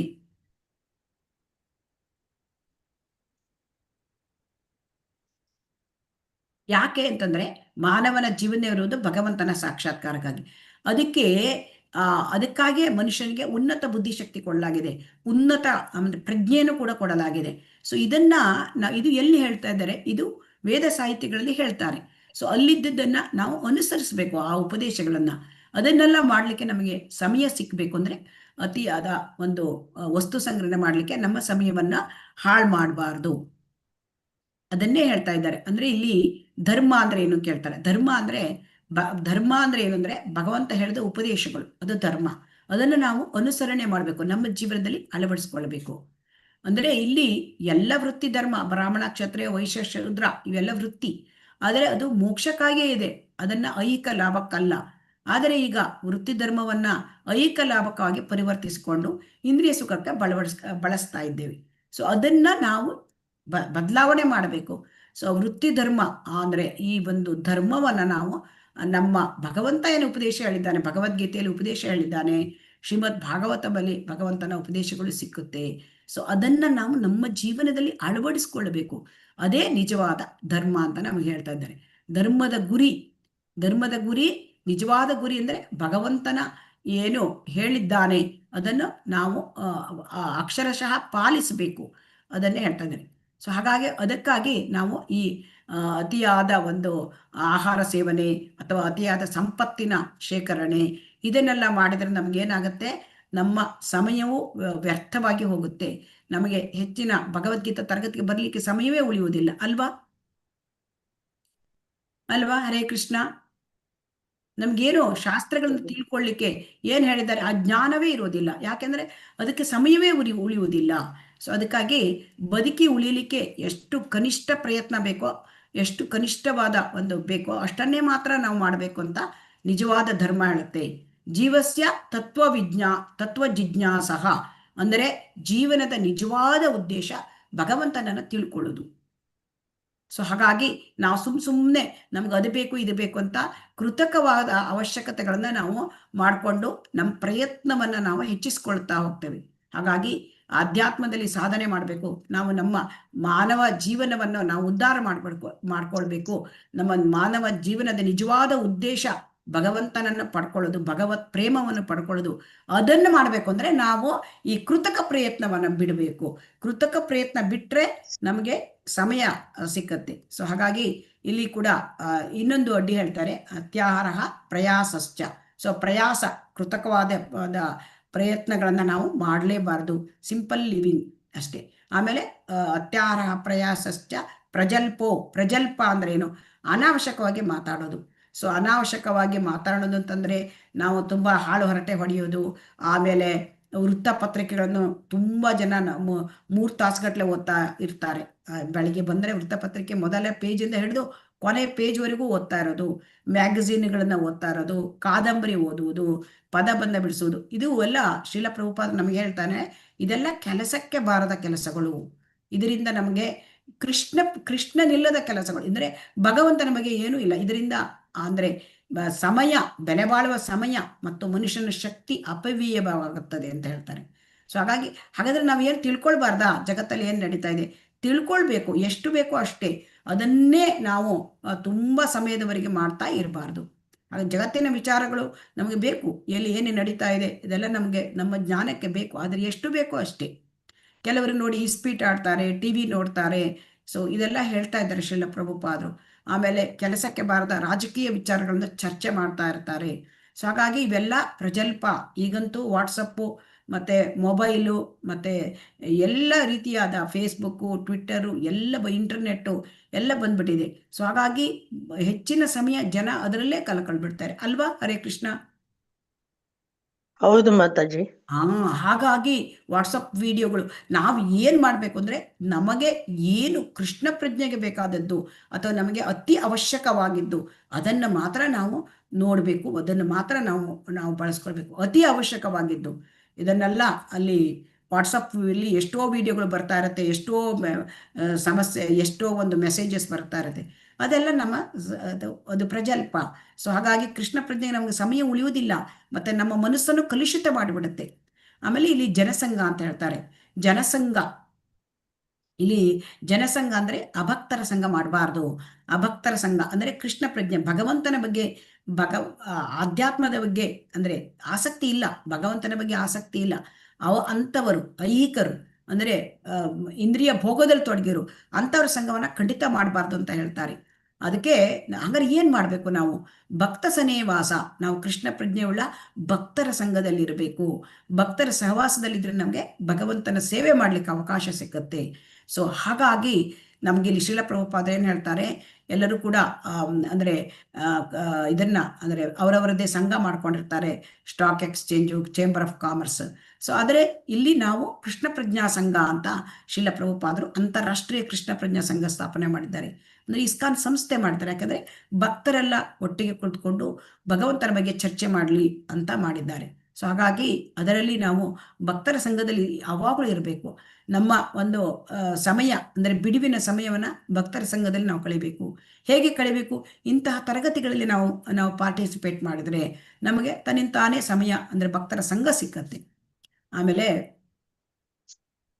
ಅದನ್ನೇ ಹೇಳ್ತಾ ಇದ್ದಾರೆ. ಆಮೇಲೆ ಅತ್ಯಾಹಾರದಲ್ಲಿ ಇದನ್ನ ಇನ್ನೊಂದು ಹೇಳ್ತಾರೆ, ಅಂದರೆ ಇಲ್ಲಿ ಒಣತತ್ವಶಾಸ್ತ್ರಜ್ಞರು ಅಂತಂದ್ರೆ ಈ ನಿರಾಕಾರವಾದಿಗಳು, ಮಾಯಾವಾದಿಗಳು ಇವರೆಲ್ಲ ಬರೆದಿರ್ತಕ್ಕಂಥ ಸಾಹಿತ್ಯಗಳನ್ನು ಓದಬಾರದು. ಸೊ ಯಾಕೆಂತಂದ್ರೆ ಅದರಿಂದ ನಮಗೆ ಸರಿಯಾದ ಒಂದು ಮಾರ್ಗ ಸಿಕ್ಕೋದಿಲ್ಲ. ಸೊ ಅದಕ್ಕೆ ಅದನ್ನ ಮಾಡಬಾರ್ದು ಅಂತ ಇಲ್ಲಿ ಹೇಳಿದ್ದಾರೆ. ಸೊ ಆಮೇಲೆ ಕರ್ಮಿಗಳು ಬರೆದಿರ್ತಕ್ಕಂತಹ ವಿಚಾರಗಳು, ಆ ಸಾಹಿತ್ಯ, ಕಾದಂಬರಿ ಅದೆಲ್ಲ, ಮತ್ತೆ ಅವರ ಆರ್ಥಿಕ ಬೆಳವಣಿಗೆಗಾಗಿ ಎಷ್ಟೋ ಒಂದು ಪುಸ್ತಕಗಳನ್ನ ಬರೀತಿರ್ತಾರೆ. ಅಂಥದ್ದೆಲ್ಲ ಓದ್ಕೊಂಡ್ರೆ ಅವೆಲ್ಲವೂ ಅತ್ಯಾಹಾರ. ಆಮೇಲೆ ನಿಯಮ ಆಗ್ರಹ, ನಿಯಮ ಅಗ್ರಹ ಅಂತಿದೆ. ನಿಯಮಾಗ್ರಹ ಅಂದ್ರೆ ಏನ್ ಹೇಳ್ತಾರೆ ಅಂತಂದ್ರೆ ಆ ನಿಯಮಗಳನ್ನ, ಶಾಸ್ತ್ರದ ವಿಧಿವಿಧಾನಗಳನ್ನ ಅನುಸರಿಸುವುದು, ಅದಕ್ಕೆ ನಿಯಮ ಆಗ್ರಹ. ಸೊ ನಿಯಮ ಆಗ್ರಹ. ಆದರೆ ಇಲ್ಲಿ ಸದ್ಯ ಫಲಕ್ಕಾಗಿ ಅಂದರೆ ಪ್ರೇಯಸ್ಸಿಗಾಗಿ ನಮ್ಗೆ ಈಗೇನು ಬರಬೇಕು ಅಷ್ಟಕ್ಕೆ ನಾವು ನೋಡ್ತೇವೆ, ಅದನ್ನ ನಿಯಮ ಆಗ್ರಹ ಅಂತಾರೆ. ಆದರೆ ಆಧ್ಯಾತ್ಮಿಕ ಪ್ರಗತಿಗಾಗಿ ಇರುವ ವಿಧಿಗಳನ್ನು ಅನುಸರಿಸದೆ ಅಲಕ್ಷಿಸುವುದನ್ನು ನಿಯಮ ಅಗ್ರಹ ಅಂತ ಹೇಳ್ತಾರೆ. ಅಂದರೆ ಶ್ರೇಯಸ್ಸು ಮತ್ತು ಪ್ರೇಯಸ್ಸು ಅಂತ ನಾವು ಕೇಳಿದ್ದೇವೆ. ಪ್ರೇಯಸ್ಸು ಅಂದರೆ ಈಗೇನು ಆಗ್ತದೆ ಅಷ್ಟಕ್ಕೆ, ಈಗ ಅತ್ಯಂತ ಅಂದರೆ ಹತ್ತಿರದ ಒಂದು ನಮಗೆ ಅಂದರೆ ಸದ್ಯದ ಫಲ, ಅದಕ್ಕಾಗಿ ಶಾಸ್ತ್ರವಿಧಿಗಳನ್ನು ಅನುಸರಿಸುವುದು, ಅದು ನಿಯಮ ಆಗ್ರಹ. ಅದನ್ನ ಆ ಥರದ ಏನು ಉಪಯೋಗ ಇಲ್ಲ. ಆದರೆ ನಿಯಮ ಅಗ್ರಹ ಅಂದರೆ ಆಧ್ಯಾತ್ಮಿಕ ಪ್ರಗತಿಗಾಗಿ ವಿಧಿಗಳನ್ನು ಅನುಸರಿಸದೆ ಅಲಕ್ಷಿಸುವುದು, ಅದು ನಿಯಮ ಅಗ್ರಹ. ಸೊ ಆದ್ದರಿಂದ ನಿಯಮ ಆಗ್ರಹ, ನಿಯಮ ಅಗ್ರಹ. ಸೊ ಆದ್ದರಿಂದ ಈ ಎರಡು ಪದಗಳು ಸೇರಿ ನಿಯಮಾಗ್ರಹ ಆಗಿದೆ. ಸೊ ಆದ್ದರಿಂದ ಇದನ್ನ ನಾವು ಸರಿಯಾಗಿ ಅರ್ಥ ಮಾಡ್ಕೊಳ್ಬೇಕು. ಅದಕ್ಕೆ ಏನ್ ಹೇಳ್ತಾರೆ ಅಂದ್ರೆ, ಕೃಷ್ಣ ಪ್ರಜ್ಞೆಯಲ್ಲಿ ಯಾರು ಆಸಕ್ತರಾಗ್ತಾರೆ ಭಕ್ತಿ ಮಾರ್ಗದಲ್ಲಿ, ಅವರು ತುಂಬಾ ಆರ್ಥಿಕ ಮುನ್ನಡೆ, ಅಂದ್ರೆ ನಾವು ತುಂಬಾ ಹಣ ಸಂಪಾದನೆ ಮಾಡಬೇಕು, ನಾವು ತುಂಬಾ ಇದನ್ನೆಲ್ಲ ಅಂದರೆ ನಮ್ಮ ಒಂದು ಆರ್ಥಿಕ ಸಂಪತ್ತನ್ನು ಬಳಸಬೇಕು, ಅದರಲ್ಲಿ ಹೆಚ್ಚು ಉತ್ಸಾಹ ತೋರಬಾರ್ದು ಅಂತ ಹೇಳ್ತಾ ಇದ್ದಾರೆ. ಅದು ಬಿಟ್ಟು ಅಂದರೆ ಕೃಷ್ಣ ಪ್ರಜ್ಞೆಯಲ್ಲಿ ಮುಂದುವರಲಿಕ್ಕೆ ವಿಧಿವಿಧಾನಗಳನ್ನ ನಾವು ಪಾಲನೆ ಮಾಡಬೇಕು. 4 ನಿಯಂತ್ರಕ ತತ್ವಗಳು, ಅದನ್ನ ಪಾಲನೆ ಮಾಡಬೇಕು. ಅಂದರೆ ಅನೈತಿಕ ಸ್ತ್ರೀ ಸಂಬಂಧ ಮಾಡಬಾರ್ದು, ಮಾಂಸ ಭಕ್ಷಣೆ ಮಾಡಬಾರ್ದು, ಜೂಜು, ಮದ್ಯಪಾನಗಳನ್ನ ನಾವು ವರ್ಜಿಸಬೇಕು ಅಂತ ಹೇಳ್ತಾ ಇದ್ದಾರೆ. ಸೊ ಹಾಗಾಗಿ ಅತ್ಯಾಹಾರಿಗಳು ಅಂತಂದ್ರೆ ಯಾರು ಅಂದರೆ ಐಹಿಕದಲ್ಲಿ ಇಂದ್ರಿಯ ಭೋಗದಲ್ಲಿ ತೊಡಗಿರೋರು, ಯಾರು ಮುಕ್ತಿಕಾಮಿಗಳು, ನಿರಾಕಾರ ಬ್ರಹ್ಮದಲ್ಲಿ ಒಂದಾಗ್ಲಿಕ್ಕೆ ಬಯಸುವವರು, ಮತ್ತೆ ಕೆಲವರು ಹಠಯೋಗ ಮಾಡಿ ಸಿದ್ಧಿ ಪಡ್ಕೊಳ್ಳಿಕ್ಕೆ ಬಯಸ್ತಾರೆ, ಇವರೆಲ್ಲರೂ ಕೂಡ ಅತ್ಯಾಹಾರಿಗಳು ಅಂತ ಹೇಳ್ತಾರೆ. ಸೊ ಹಾಗಾಗಿ ಭಕ್ತರನ್ನು ಬಿಟ್ಟು ಬೇರೆ ಎಲ್ಲದನ್ನು ಕೂಡ ವರ್ಗಗಳು ಅತ್ಯಾಹಾರಕ್ಕೆ ಸೇರ್ತದೆ ಅಂತ ಹೇಳ್ತಾರೆ. ಸೊ ಹಾಗಾಗಿ ಅತ್ಯಾಹಾರವನ್ನ ನಾವು ಬಿಡಬೇಕು.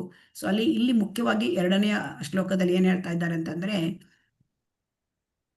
ಇದು ಈಶಾವಾಸ್ಯಮಿದಂ ಸರ್ವಂ, ಇದನ್ನ ನಾವು ಈಶೋಪನಿಷತ್ತಲ್ಲಿ ಮುಂದೆ ಕಲಿಯಲಿದ್ದೇವೆ. ನಾಳೆಯಿಂದ ಈಶೋಪನಿಷತ್ ಪ್ರಾರಂಭ ಆಗಲಿದೆ.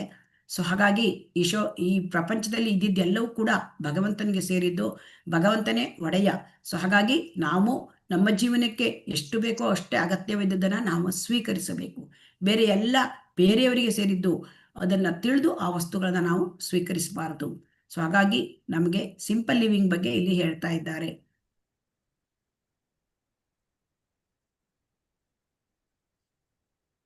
ಹಾಗಾಗಿ ನಾವು ಅತಿಯಾದ ಆಹಾರ ಅಂದ್ರೆ ಅತಿಯಾದ ಸಂಪತ್ತನ್ನು ಸಂಗ್ರಹ ಮಾಡಲಿಕ್ಕೆ ಇವೆಲ್ಲ ಮೂಲಭೂತ ದೋಷಗಳು.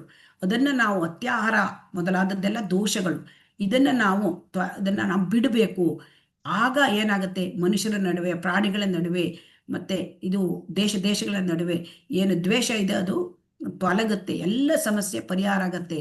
ಸೊ ಅದಕ್ಕಾಗಿ ಆ ಒಂದು ಭೌತಿಕ ಸಮಸ್ಯೆಗಳಿಗೆ ಆಧ್ಯಾತ್ಮಿಕ ಪರಿಹಾರವನ್ನ ಇಲ್ಲಿ ಕೊಡ್ತಾ ಇದ್ದಾರೆ. ಆಮೇಲೆ ಶ್ಲೋಕ 3 ಉತ್ಸಾಹ ನಿಶ್ಚಯ ಧೈರ್ಯ ತತ್ತತ್ ಕರ್ಮ ಪ್ರವರ್ತನಾತ್ ಸಂಗತ್ಯಾಗ ಸತೋ ವೃತ್ತೆ ಷಡ್ಭಿರ್ ಭಕ್ತಿ ಪ್ರಸಿದ್ಧ್ಯತಿ. ಅಂದರೆ ಭಕ್ತಿ ಸೇವೆ ಮಾಡಲಿಕ್ಕೆ 6 ತತ್ವಗಳು ಅನುಕೂಲಕರ. ಏನು ಅನುಕೂಲಕರ? ಉತ್ಸಾಹದಿಂದ ಇರಬೇಕು, ಆತ್ಮವಿಶ್ವಾಸದಿಂದ ಪ್ರಯತ್ನ ಮಾಡಬೇಕು, ತಾಳ್ಮೆಯಿಂದ ಇರಬೇಕು, ಮತ್ತೆ ನಿಯಂತ್ರಕ ತತ್ವಗಳು ಅಂತಂದ್ರೆ ಇಲ್ಲಿ ಭಕ್ತಿಗೆ ಅನುಕೂಲವಾದ ನಿಯಂತ್ರಕ ತತ್ವ ಅಂತಂದ್ರೆ ಶ್ರವಣ, ಕೀರ್ತನ, ವಿಷ್ಣು ಸ್ಮರಣ, ಕೃಷ್ಣನ ಬಗ್ಗೆ ಶ್ರವಣ ಮಾಡೋದು, ಜಪ ಮಾಡೋದು ಮತ್ತು ಸ್ಮರಣೆ ಮಾಡೋದು, ಮತ್ತೆ ಅಭಕ್ತರ ಸಹವಾಸವನ್ನು ತೊರೆಯುವುದು, ಮತ್ತೆ ಸತೋವೃತ್ತಿ, ಹಿಂದಿನ ಆಚಾರ್ಯರುಗಳು ಯಾವ ರೀತಿ ನಡ್ಕೊಂಡಿದ್ದಾರೆ. ಇಲ್ಲಿ ಉತ್ಸಾಹದಿಂದ ಇರೋದು ಅಂದರೆ ಭಕ್ತಿ ಸೇವೆ ಕಾರ್ಯ, ಯಾವುದೇ ಕಾರ್ಯ ಭೌತಿಕದಲ್ಲೂ ಕೂಡ ಉತ್ಸಾಹ ಇದ್ರೆ ತಾನೇ. ಗೃಹಿಣಿ ಆದಳು ಉತ್ಸಾಹದಿಂದ ಅಡುಗೆ ಮಾಡಿ ಸಂಸಾರ ಮಾಡಿದ್ರೆ ಅವಳ ಮನೆ ಚೆನ್ನಾಗಿರುತ್ತೆ. ಮಕ್ಕಳು ಉತ್ಸಾಹದಿಂದ ಅಭ್ಯಾಸ ಮಾಡಿದ್ರೆ ಅವರಿಗೆ ಅಭ್ಯಾಸ ಸಾಧ್ಯ.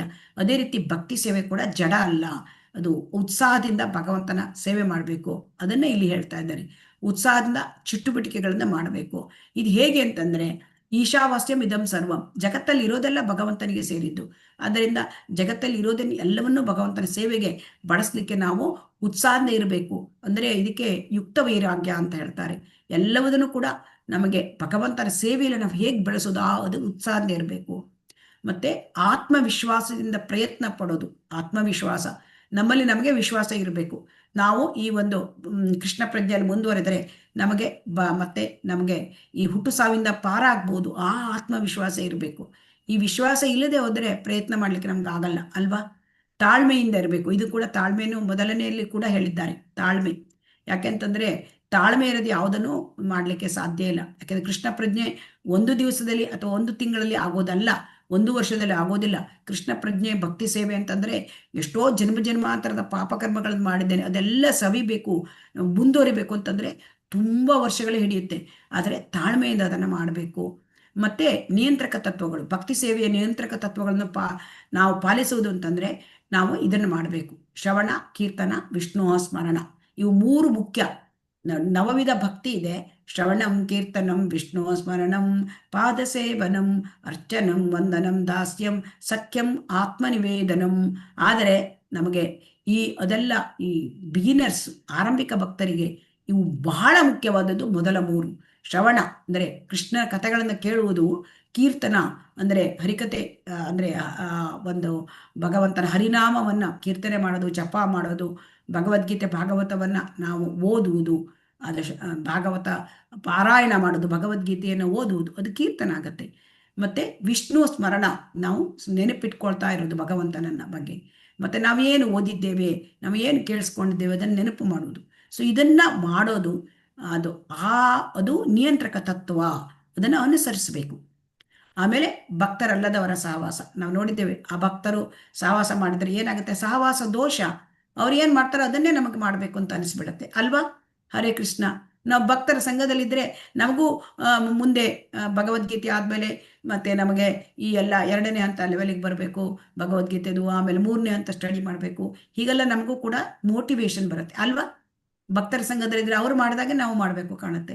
ಆದರೆ ಅಭಕ್ತರ ಸಂಘದಲ್ಲಿದ್ದರೆ ಅವರು ಇಂದ್ರಿಯ ಭೋಗದಲ್ಲಿ ತೊಡಗಿರ್ತಾರೆ, ಅವರು ನೋಡಿ ನಮಗೂ ಹಾಗೆ ಮಾಡಬೇಕು ಅಂತ ಅನಿಸುತ್ತೆ ಅಲ್ವಾ. ಅದೇನಾಗುತ್ತೆ? ಸಹವಾಸ ದೋಷ.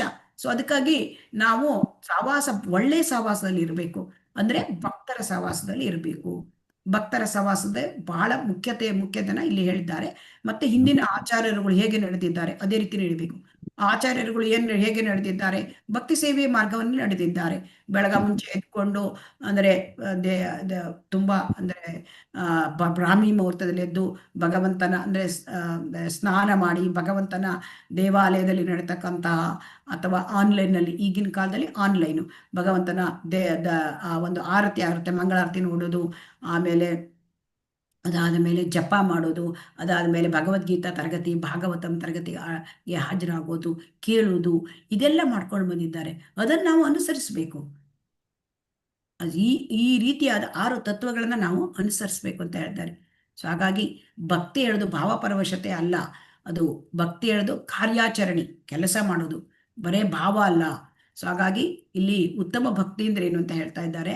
ಅಂದ್ರೆ ನಮಗೆ ಯಾವುದೇ ಅಭಿಲಾಷೆ ಇರಬಾರ್ದು ಭಕ್ತಿ ಸೇವೆಯಲ್ಲಿ. ಬಾಹ್ಯ ಉದ್ದೇಶ, ನನಗೆ ಅದು ಬೇಕು ಇದು ಬೇಕು, ನನಗೆ ಆ ಒಂದು ಈ ಒಂದು ಭೌತಿಕ ಜೀವನದಲ್ಲಿ ಬಯಕೆಗಳು ಇರಬಾರ್ದು. ಈ ಭಕ್ತಿ ಸೇವೆಯಿಂದ ನಾವು ಪಡ್ಕೋಬೇಕು ಇಲ್ಲ. ಅದನ್ನ ನಾವು ಯಾಕೆ ಮಾಡಬೇಕು? ನಾವು ಭಗವಂತ ನಮ್ಮ ಒಡೆಯ, ಭಗವಂತನ ನಾವು ಸೇವಕರು. ಸೊ ಹಾಗಾಗಿ ಅದನ್ನ ನಾವು ಬೆಳೆಸ್ಕೊಳ್ಬೇಕು. ಭಕ್ತಿ ಅಂದ್ರೆ ಒಂದು ಸಂಸ್ಕಾರ ಬೇಕು ಎಲ್ಲರಿಗೂ. ಭಕ್ತಿಯ ಸಂಸ್ಕಾರ ಬೇಕು ಅಂತ ಹೇಳಿ ಹೇಳ್ತಾ ಇದ್ದಾರೆ. ಸೊ ಅದರಿಂದ ಭಕ್ತಿಯ ಸಂಸ್ಕಾರವನ್ನು ನಾವು ಬೆಳೆಸ್ಕೊಳ್ಬೇಕು. ಸೊ ಹಾಗಾಗಿ ಈ 9 ನವವಿಧ ಭಕ್ತಿ ಇದನ್ನ ಬೆಳೆಸ್ಕೊಳ್ಬೇಕು ನಾವು. ಶ್ರವಣ, ಕೀರ್ತನ, ವಿಷ್ಣು ಸ್ಮರಣ, ಪಾದ ಸೇವೆ ಅಂದ್ರೆ ಭಕ್ತಿ ಸೇವೆ, ಅರ್ಚನಾ ಅಂದ್ರೆ ಅರ್ಚನಾ ವಿಗ್ರಹದ ಅರ್ಚನೆ, ಮತ್ತೆ ವಂದನ ಅಂತಂದ್ರೆ ನಮಸ್ಕಾರ ಮಾಡ್ತಕ್ಕಂಥದ್ದು, ದಾಸ್ಯ ಮತ್ತು ಸಖ್ಯ ಆತ್ಮ, ಇವೆಲ್ಲ ಮುಂದಿನ ಅಂದ್ರೆ ತುಂಬಾ ಮುಂದುವರೆದ ಭಕ್ತರು ಮಾಡ್ತಕ್ಕಂಥದ್ದು. ದಾಸ್ಯ, ಸಖ್ಯ, ಆತ್ಮ ನಿವೇದನ. ನಾವಿಲ್ಲಿ ಶ್ರವಣ, ಕೀರ್ತನ, ಸ್ಮರಣ ಮತ್ತೆ ಪಾದ ಸೇವನ, ಭಕ್ತಿ ಸೇವೆ ಮಾಡೋದು, ಮತ್ತೆ ಅರ್ಚನಾ, ವಂದನ, ಇದಿಷ್ಟು ಮಾಡಿದ್ರೆ ನಮಗೆ ಸಾಕಾಗುತ್ತೆ. ಆಮೇಲೆ ಮುಂದುವರ್ಕೋತಾ ಹೋಗ್ತಾರೆ.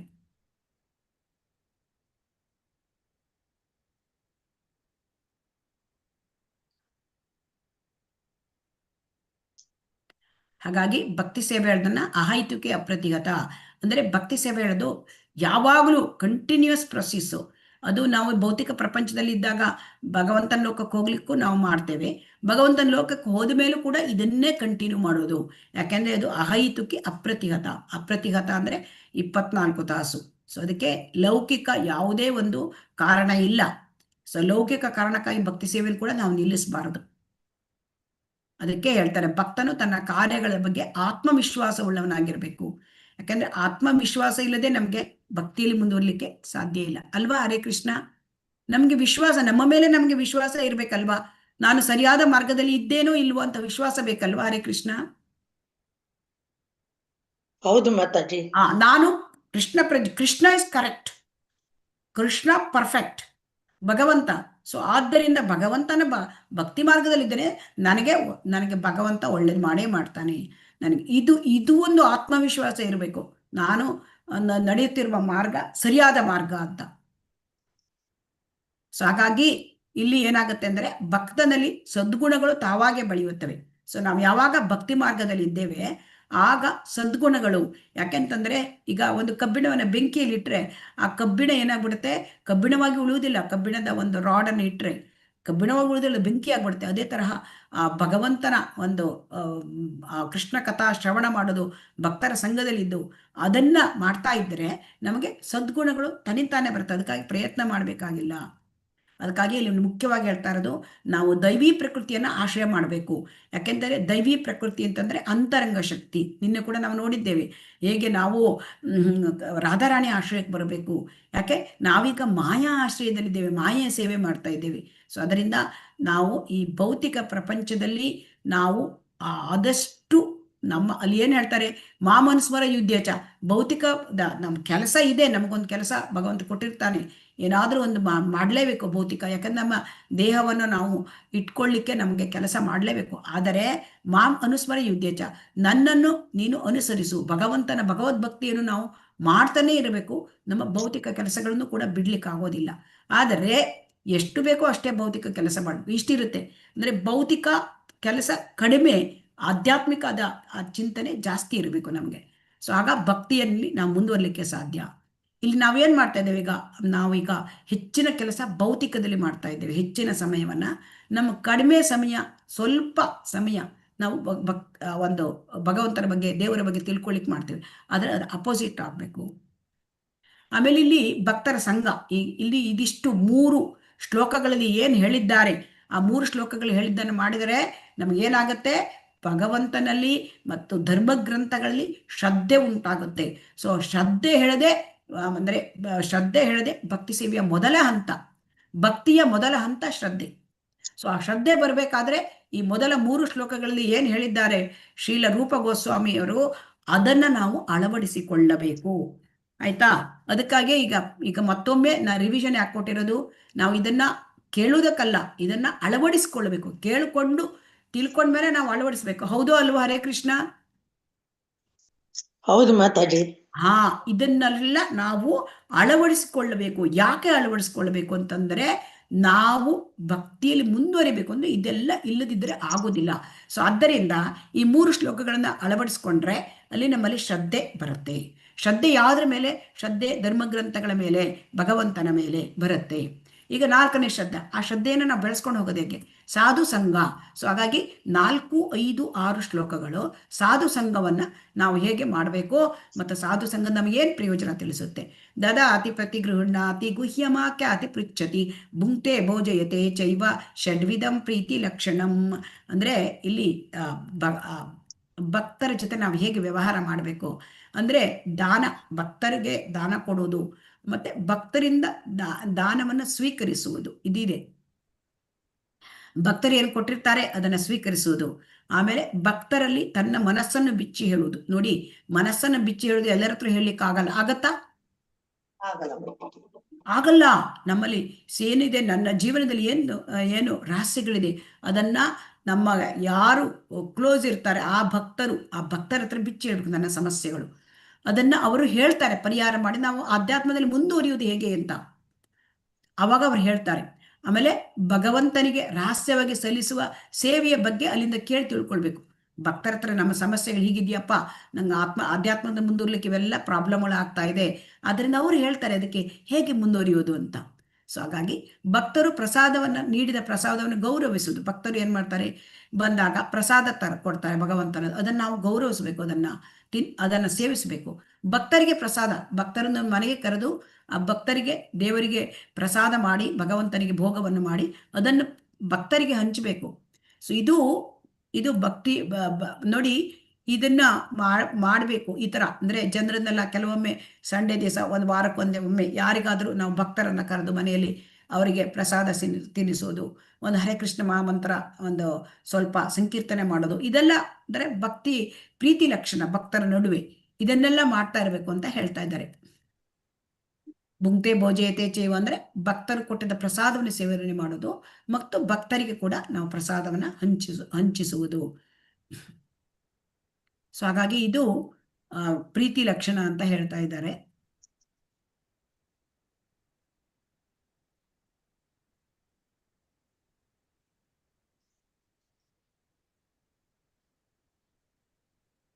ನೋಡಿ, ಇಲ್ಲಿ ಇಸ್ಕಾನಲ್ಲೂ ಕೂಡ ಹಾಗೆ. ಇಸ್ಕಾನ್ ಟೆಂಪಲ್ಗಳಲ್ಲಿ ಏನಿರುತ್ತೆ, ಸಂಡೇ ಫೀಸ್ಟ್ ಇರುತ್ತೆ. ಸಂಡೇ ನಿಮ್ಗೆ ಹತ್ತಿರದ ಇಸ್ಕಾನ್ ಟೆಂಪಲ್ ಇದ್ರೆ ಹೋಗ್ಬೋದು. ಸೊ ಅಲ್ಲಿ ಎಲ್ಲ ಪ್ರಸಾದ ಸ್ವೀಕಾರ ಮಾಡ್ತಾರೆ. ಮತ್ತೆ ಇಸ್ಕಾನ್ ಅವರ ಒಂದು ಭಕ್ತರನ್ನು ಕೂಡ ಅಂದರೆ ಭಕ್ತಾದಿಗಳು ತಮ್ಮ ಮನೆಗೆ ಕರೆದು ಅವರಿಗೆ ಪ್ರಸಾದ ಕೊಡ್ತಾರೆ. ಅವರಿಂದ ಹರೇ ಕೃಷ್ಣ ಮಹಾಮಂತ್ರ ಸಂಕೀರ್ತನ ಮಾಡಿಸ್ತಾರೆ. ಮತ್ತೆ ಕೆಲವೊಮ್ಮೆ ಅಂದರೆ ಒಂದು ಭಕ್ತಿಯ ಬಗ್ಗೆ ಪ್ರವಚನಗಳನ್ನು ಕೂಡ ಕೇಳಿಸ್ಬೋದು ಅವರಿಂದ. ಹಾಗಾಗಿ ಒಟ್ಟು ಏನು, ಭಕ್ತರ ಸಂಘದಲ್ಲಿರಬೇಕು, ಭಕ್ತರ ಸಹವಾಸ ಮಾಡಬೇಕು. ಇದು ಬಹಳ ಮುಖ್ಯವಾದದ್ದು. ಸೊ ಇಲ್ಲಿ ಶ್ರೀಲ ಪ್ರಭುಪಾದ ಏನು ಹೇಳ್ತಾರೆ ಅಂದರೆ, ಈ ಧರ್ಮ ಅನ್ನೋದು ಮನುಷ್ಯರಿಗೆ ಮಾತ್ರ ಇರುತ್ತೆ, ಪ್ರಾಣಿ ವರ್ಗದಲ್ಲಿ ಧರ್ಮ ಇರೋದಿಲ್ಲ. ಅಂದರೆ ಧರ್ಮ ಅಂತಂದರೆ ಇಲ್ಲಿ ಏನಾಗುತ್ತೆ, ಈಗ ನೋಡಿ ಪ್ರತಿಯೊಂದು ಪಂಥದಲ್ಲೂ ಕೂಡ ನೋಡಿ ಒಂದು ಧಾರ್ಮಿಕ ವ್ಯವಸ್ಥೆ ಇರುತ್ತೆ. ಚರ್ಚ್ ಇರುತ್ತೆ, ಮಸೀದಿ ಇರುತ್ತೆ, ದೇವಸ್ಥಾನಗಳಿರುತ್ತೆ. ಆದರೆ ಪ್ರಾಣಿಗಳಿಗೆ ಇದೆಯಾ? ಇಲ್ಲ, ಪ್ರಾಣಿಗಳಿಗೆ ಇಲ್ಲ. ಅದಕ್ಕಾಗಿ ಧರ್ಮ ಅನ್ನೋದು ಮನುಷ್ಯರಿಗೆ ಮಾತ್ರ ಇರುತ್ತೆ. ಯಾಕೆಂದರೆ ಪ್ರಾಣಿ ಜೀವನವೇ ಕಷ್ಟ. ಆ ಕಷ್ಟದ ಜೀವನವನ್ನು ಅವರು ಸಹಿಸ್ಕೊಂಡು ಬಂದರೆ ಅವ್ರಿಗೆ ಬೇರೆ ಯಾವ ಮಾರ್ಗ ಮತ್ತೆ ಸೂಚಿಸಿಲ್ಲದ. ಆದರೆ ಮನುಷ್ಯರಿಗೆ ಹಾಗಲ್ಲ. ಮನುಷ್ಯರಿಗೆ ಉನ್ನತ ಪ್ರಜ್ಞೆ ಕೊಟ್ಟಿದ್ದಾನೆ, ಉನ್ನತ ಬುದ್ಧಿ ಕೊಟ್ಟಿದ್ದಾನೆ. ಅದಕ್ಕೆ ಮನುಷ್ಯರಿಗೆ ಧರ್ಮವನ್ನು ಪಾಲಿಸಬೇಕು. ಅಂದರೆ ಇಲ್ಲಿ ಉತ್ತಮ ಧರ್ಮ, ಪರೋಧರ್ಮ ಅಂದರೆ ಭಕ್ತಿ ಸೇವೆ. ಪರೋಧರ್ಮ ಅಂದರೆ ಶ್ರೇಷ್ಠವಾದ ಧರ್ಮ. ಸೊ ಆ ಶ್ರೇಷ್ಠವಾದ ಧರ್ಮ ಪರೋಧರ್ಮ, ಭಕ್ತಿ ಸೇವೆ. ಯಾಕೆ ಪರೋಧರ್ಮ ಅಂದರೆ ಭಗವಂತನನ್ನು ಸುಪ್ರೀತಗೊಳಿಸುವುದು ಅದರ ಮುಖ್ಯ ಉದ್ದೇಶ. ಹಾಗಾಗಿ ಇಲ್ಲಿ ಶ್ರೀಲ ಪ್ರಭುಪಾದರು ಹೇಳ್ತಾರೆ, ನಾವು ಅಂದರೆ ಇಲ್ಲಿ ನಮ್ಮ ಮನಸ್ಸನ್ನ ಕರ್ಮಿಗಳು ಅಂದರೆ ಇಂದ್ರಿಯ ಭೋಗ ಮಾಡೋರು, ಅವ್ರ ಜೊತೆ ಆಗಲಿ, ಅಭಕ್ತರ ಮಾಯಾವಾದಿಗಳು, ಕರ್ಮಿಗಳು, ಅವ್ರ ಜೊತೆ ನಾವು ನಮ್ಮ ಮನಸ್ಸನ್ನ ಬಿಚ್ಚಿ ಹೇಳ್ಬಾರ್ದಂತೆ. ಯಾಕೆಂದ್ರೆ ಅದು ಇಲ್ಲಿ ಹೇಳ್ತಾರೆ. ಮತ್ತೆ ನಾಸ್ತಿಕರ ಜೊತೆ ನಾವು ನಮ್ಮ ಒಂದು ಮನಸ್ಸನ್ನ ಬಿಚ್ಚಿ ಹೇಳಬಾರ್ದು, ಯಾಕೆಂದ್ರೆ ಅದು ಏನು ಪ್ರಯೋಜನ ಇಲ್ಲ ಅಂತ ಹೇಳ್ತಾರೆ.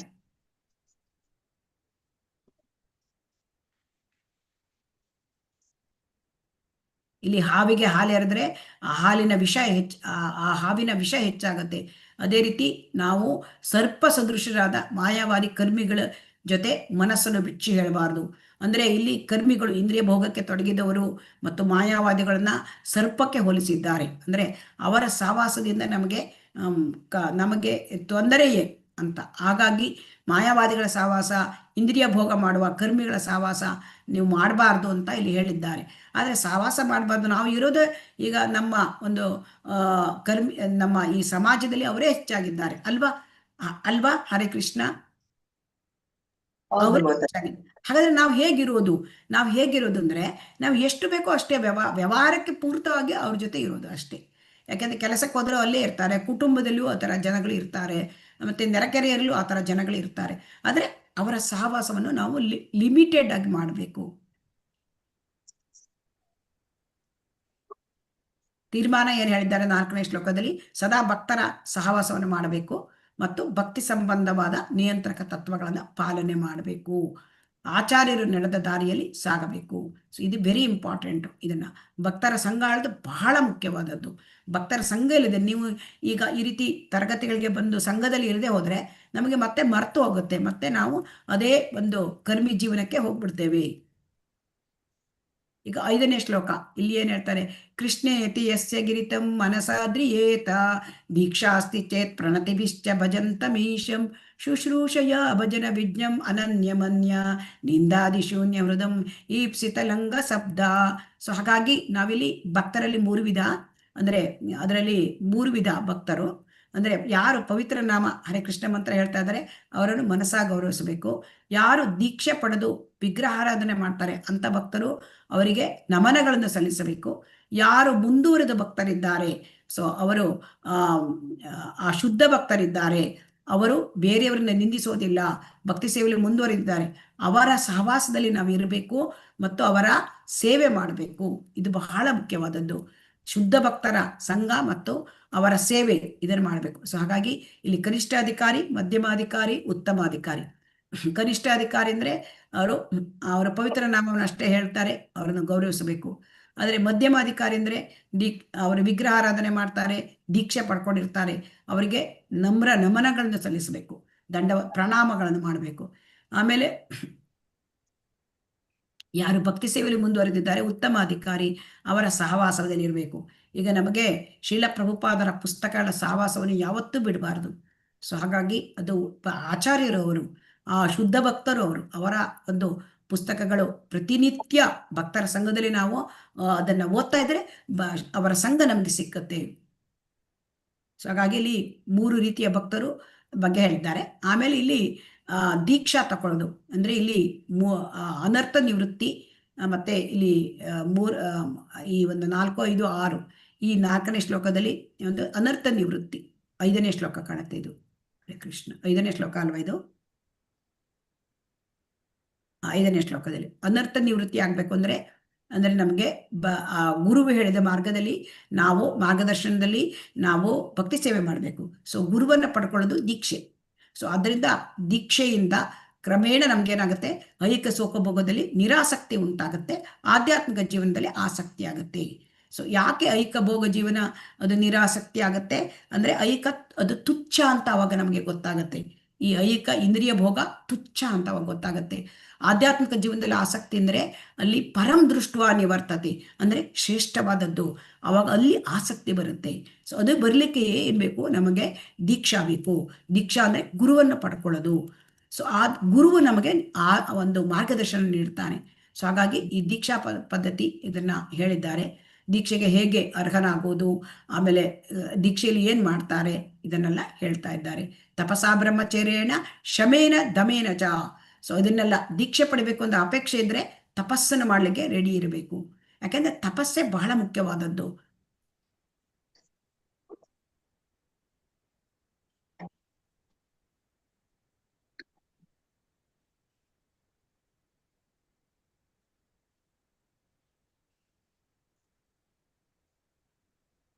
ಮತ್ತೆ ಶ್ಲೋಕ 6 ನೋಡೋಣ. ದೃಷ್ಟೈಹಿ ಸ್ವಭಾವ ಜನಿತೈರ್ವಪುಷಶ್ಚ ದೋಷೈಃ ನ ಪ್ರಾಕೃತ ತತ್ವಮಿಹ ಭಕ್ತ ಜನಸ್ಯ ಪಶ್ಯೇತ್. ಗಂಗಾಂಬಸಂ ನ ಖಲು ಬದ್ಬುದ ದಫೇನ ಪಂಕೈರ್ ಬ್ರಹ್ಮ ದ್ರವತ್ವಂ ಅಪಗಚ್ಚತಿ ನೀರಧರ್ಮೈಃ ಅಂದ್ರೆ ಇಲ್ಲಿ ಏನಾಗುತ್ತೆ ಅಂದ್ರೆ ಯಾರು ಕೃಷ್ಣ ಪ್ರಜ್ಞೆಯಲ್ಲಿ ಇದ್ದಾರೆ, ಯಾರು ಶುದ್ಧ ಭಕ್ತರಾಗಿದ್ದಾರೆ, ಅವರು ಆತ್ಮದ ನೆಲೆಯಲ್ಲಿ ಇರ್ತಾರೆ, ದೇಹದ ನೆಲೆಯಲ್ಲಿ ಇರೋದಿಲ್ಲ. ಆ ಭಕ್ತರನ್ನ ನಾವು ಐಹಿಕ ದೃಷ್ಟಿಯಿಂದ ನೋಡಬಾರ್ದು.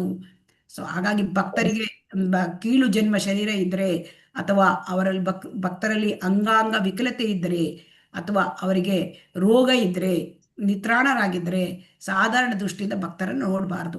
ಯಾಕೆಂತಂದ್ರೆ ಅವರಿಗೂ ಮೇಲ್ನೋಟಕ್ಕೆ ನಮ್ಮಲ್ಲಿ ಅವರ ದೋಷ ಇರಬಹುದು, ಆದರೆ ಈ ದೋಷಗಳು ಭಕ್ತನನ್ನ ಕಲುಷಿತ ಮಾಡೋದಿಲ್ಲ.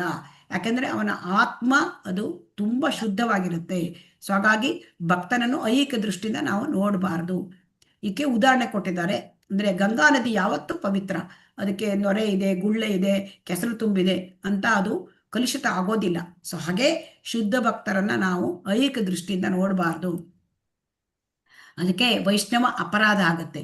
ಸೊ ವೈಷ್ಣವ ಅಪರಾಧ ಅಂತಂದ್ರೆ ಹಾತಿಮಾತ ಅಂದ್ರೆ ವೈಷ್ಣವ ಅಪರಾಧ ಅಂತಂದ್ರೆ ಏನಾಗುತ್ತೆ ಅಂತಂದ್ರೆ, ಆನೆ ಒಂದು ತೋಟ, ಒಂದು ಒಳ್ಳೆಯ ಉದ್ಯಾನವನ ಇದೆ, ಅಲ್ಲಿ ಆನೆ ಹೋಗ್ಬಿಟ್ರೆ ಏನ್ ಮಾಡುತ್ತೆ, ಎಲ್ಲವನ್ನು ಹಾಳು ಮಾಡಿಬಿಡುತ್ತೆ, ಕಿತ್ತು ಹೊತ್ತಾಕ್ಬಿಡುತ್ತೆ, ಅಷ್ಟು ಬಲ ಇದೆ ಆನೆಗೆ. ಸೊ ಹಾಗೆ ನಮ್ಮ ಭಕ್ತಿ ಎಳೆದು ಕೂಡ ಉದ್ಯಾನವನ ಇದ್ದಾಗೆ.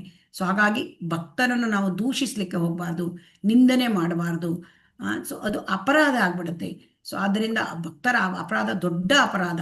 ಸೊ ಆದ್ದರಿಂದ ಅದು ನಮ್ಮನ್ನ ಭಕ್ತಿ ಮಾರ್ಗದಲ್ಲೇ ನಾಶ ಮಾಡಿಬಿಡುತ್ತೆ, ನಮ್ಮ ಭಕ್ತಿಯನ್ನೇ ನಾಶ ಮಾಡಿಬಿಡುತ್ತೆ. ಸೊ ಹಾಗಾಗಿ ವೈಷ್ಣವ ಅಪರಾಧ ಮಾಡಬಾರ್ದು, ಭಕ್ತನನ್ನ ನಾವು ಟೀಕಿಸಬಾರದು, ಭಕ್ತನ ಮೇಲೆ ಅಸೂಯೆ ಮಾಡಬಾರ್ದು, ಭಕ್ತರಿಗೆ ಬುದ್ಧಿ ಹೇಳಲಿಕ್ಕೆ ನಾವು ಪ್ರಯತ್ನ ಮಾಡಬಾರ್ದು, ಅದು ಕೂಡ ಅಪರಾಧ. ಇಲ್ಲಿ ಹೇಳ್ತಾ ಇದ್ದಾರೆ ಅಂದ್ರೆ ಕನಿಷ್ಠ ಅಧಿಕಾರಿ ಗುರುವಿಗೆ ಬುದ್ಧಿವಾದ ಹೇಳಬಾರ್ದು. ಸೊ ಹಾಗಾಗಿ ಇದನ್ನೆಲ್ಲ ನಾವು ತುಂಬಾ ಮುಖ್ಯವಾದ ವಿಚಾರಗಳು. ಹಾಗಾಗಿ ಇಲ್ಲಿ ಎರಡನೆಯದಲ್ಲಿ ನಾವು ನೋಡಿದ್ದೇವೆ ಸಾಧು ಸಂಘ. ಸೊ 1, 2, 3 ಶ್ಲೋಕ ಶ್ರದ್ಧಾ, ಆಮೇಲೆ 4, 5, 6 ಶ್ಲೋಕ ಸಾಧು ಸಂಘ. ಸೊ ಈಗ 7ನೇ ಶ್ಲೋಕ ನೋಡೋಣ. ಸ್ಯಾತ್ ಕೃಷ್ಣನಾಮ ಚರಿತಾದಿ ಸಿತಾ ಅಪಿ ಅವಿದ್ಯಾ ಪಿತ್ತೋಪತಪ್ತರಸನಸ್ಯ ನ ರೋಚಿಕಾನು ಕಿಂತು ಆದರಾತ್ ಅನುದಿನಂ ಖಲು ಸಾ ಏವ ಜುಷ್ಟಾ ಸ್ವಾದ್ವಿಕ್ರಮಾತ್ ಭವತಿ ತದ್ ಗದ ಮೂಲಹಂತ್ರಿ. ಅಂದ್ರೆ ಇಲ್ಲಿ 7ನೇ ಶ್ಲೋಕದಲ್ಲಿ ನಾವೇನು ನೋಡ್ತೇವೆ, 7ನೇ ಶ್ಲೋಕದಲ್ಲಿ ಇಲ್ಲಿ ಅದು ಆಸಕ್ತಿ, ರುಚಿ ಬರುತ್ತೆ. 7ನೇ ಶ್ಲೋಕದಲ್ಲಿ ಏನಂತಂದ್ರೆ ನಾಲಿಗೆಯಲ್ಲಿ ರುಚಿ ಹುಟ್ಟುತ್ತೆ. ಸೊ ಈಗ ಮೊದಲ 7 ಶ್ಲೋಕಗಳು, 1ರಿಂದ 7 ಶ್ಲೋಕಗಳು ಅದು ಸಾಧನ ಭಕ್ತಿಗೆ ಮುಖ್ಯವಾದದ್ದು. ಇಲ್ಲಿ ರುಚಿ ಹುಟ್ಟುತ್ತೆ. ರುಚಿ ಹುಟ್ಟೋದು ಅಂತಂದ್ರೆ ಎಲ್ಲಿ, ಯಾವುದರಲ್ಲಿ ರುಚಿ? ಆಧ್ಯಾತ್ಮಿಕದ ರುಚಿ ಹುಟ್ಟುತ್ತೆ. ಹೇಗೆ ಹುಟ್ಟುತ್ತೆ? ಕೃಷ್ಣನ ನಾಮ, ಚರಿತ್ರೆ, ಲೀಲೆಗಳು, ಚಟುವಟಿಕೆಗಳು ಎಲ್ಲ ಕಲ್ಲು ಸಕ್ಕರೆಯಂತೆ ದಿವ್ಯ ರುಚಿ. ದಿವ್ಯ ಅಂದ್ರೆ ಆಧ್ಯಾತ್ಮಿಕ ರುಚಿ ಇದೆ ಕೃಷ್ಣನ ನಾಮಕ್ಕೆ, ಕೃಷ್ಣನ ಲೀಲೆಗಳಿಗೆ, ಕೃಷ್ಣನ ಒಂದು ಚರಿತ್ರೆ, ಇದಕ್ಕೆ ಆಧ್ಯಾತ್ಮಿಕ ರುಚಿ ಇದೆ, ತುಂಬಾ ಒಳ್ಳೆ ರುಚಿ ಇದೆ. ಆದರೆ ನಮಗೆ ನಾವು ಭೌತಿಕದಲ್ಲಿ ಇದ್ದೇವೆ, ನಾವು ಅವಿದ್ಯೆ ಅಜ್ಞಾನದಲ್ಲಿ ಇದ್ದೇವೆ. ಇದು ಕಾಮಾಲೆ ರೋಗ ಇದ್ದಾಗೆ. ಕಾಮಾಲೆ ರೋಗ ಇದ್ದವನಿಗೆ ಕಲ್ಲು ಸಕ್ಕರೆ ರುಚಿಸುವುದಿಲ್ಲ ಅಲ್ವಾ? ಕಲ್ಲು ಸಕ್ಕರೆ ಏನಾಗುತ್ತೆ, ಕಹಿ ಆದಂಗೆ ಆಗ್ಬಿಡುತ್ತೆ. ಸೊ ಹಾಗಾಗಿ ಈ ಕಾಮಾಲೆ ರೋಗ ನಿವಾರಣೆ ಮಾಡಿಕೊಂಡ್ರೆ ಕಲ್ಲು ಸಕ್ಕರೆ ರುಚಿಯನ್ನು ನಾವು ಸವಿಯಬಹುದು. ಅದೇ ರೀತಿ ನಾವು ಅಜ್ಞಾನದಿಂದ ಹೊರಗೆ ಬಂದರೆ ನಮಗೆ ಭಗವಂತನ ಪುಣ್ಯನಾಮ, ಗುಣ, ಲೀಲೆ ಇವೆಲ್ಲ ರುಚಿಸಲಿಕ್ಕೆ ಪ್ರಾರಂಭವಾಗುತ್ತೆ. ಹಾಗಾಗಿ ಅವಿದ್ಯೆ, ಅಜ್ಞಾನವನ್ನ ಕಾಮಾಲೆ ರೋಗಕ್ಕೆ ಹೋಲಿಸಲಾಗಿದೆ. ಸೊ ಹಾಗಾಗಿ ಅವಿದ್ಯೆಯನ್ನು ನಾವು ನಿವಾರಣೆ ಮಾಡಿಕೊಂಡ್ರೆ ಭಗವಂತನ ಆ ಒಂದು ಸವಿಯನ್ನು ನಾವು, ಆ ನಾಮ, ರೂಪ, ಗುಣ, ಲೀಲ ಇವುಗಳ ಸವಿಯನ್ನು ನಾವು ಮಾಡಬಹುದು. ಸೊ ಅದು ಬಹಳ ಮುಖ್ಯ. ಆದ್ದರಿಂದ ಕೃಷ್ಣನ ದಿವ್ಯಗುಣ ಮತ್ತು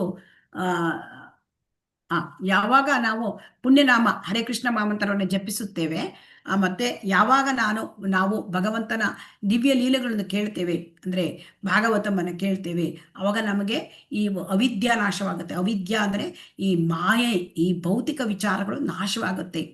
ಆವಾಗ ನಮಗೆ ಕೃಷ್ಣನ ಆ ದಿವ್ಯ ಗುಣ, ಆ ಭಗವಂತನ ಬಗ್ಗೆ ಅದನ್ನು ಸವಿಯಲಿಕ್ಕೆ ನಮಗೆ ಆಸಕ್ತಿ ಉಂಟಾಗುತ್ತೆ, ರುಚಿ ಉಂಟಾಗುತ್ತೆ.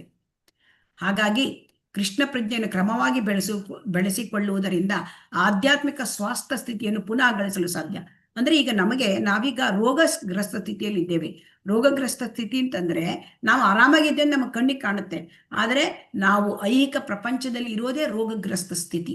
ಯಾಕೆ ರೋಗಗ್ರಸ್ತ ಸ್ಥಿತಿ ಅಂತಂದ್ರೆ ನಮಗೆ ನಿಜವಾದ ಸ್ವಾದ ಗೊತ್ತಿಲ್ಲ. ನಮಗೆ ಈ ಕೃಷ್ಣನ ನಾಮ ರೂಪ ಗುಣ ಲೀಲೆ ಇದರ ಸ್ವಾದ ನಮಗೆ ಗೊತ್ತಿಲ್ಲ. ಆ ಸ್ವಾದ ಗೊತ್ತಿಲ್ಲ. ಯಾಕೆ ಅಂದ್ರೆ ನಾವು ಭೌತಿಕದಲ್ಲಿ ಆ ಮಾಯೆಯಿಂದ ಆಕರ್ಷಿತರಾಗಿದೆ. ಅದು ರೋಗ ಅಂತ ಹೇಳ್ತಾರೆ. ಲೌಕಿಕ ರೋಗ, ಭವರೋಗ. ಇದಕ್ಕೇನ್ ಹೇಳ್ತಾರೆ? ಭವರೋಗ ಅಂದ್ರೆ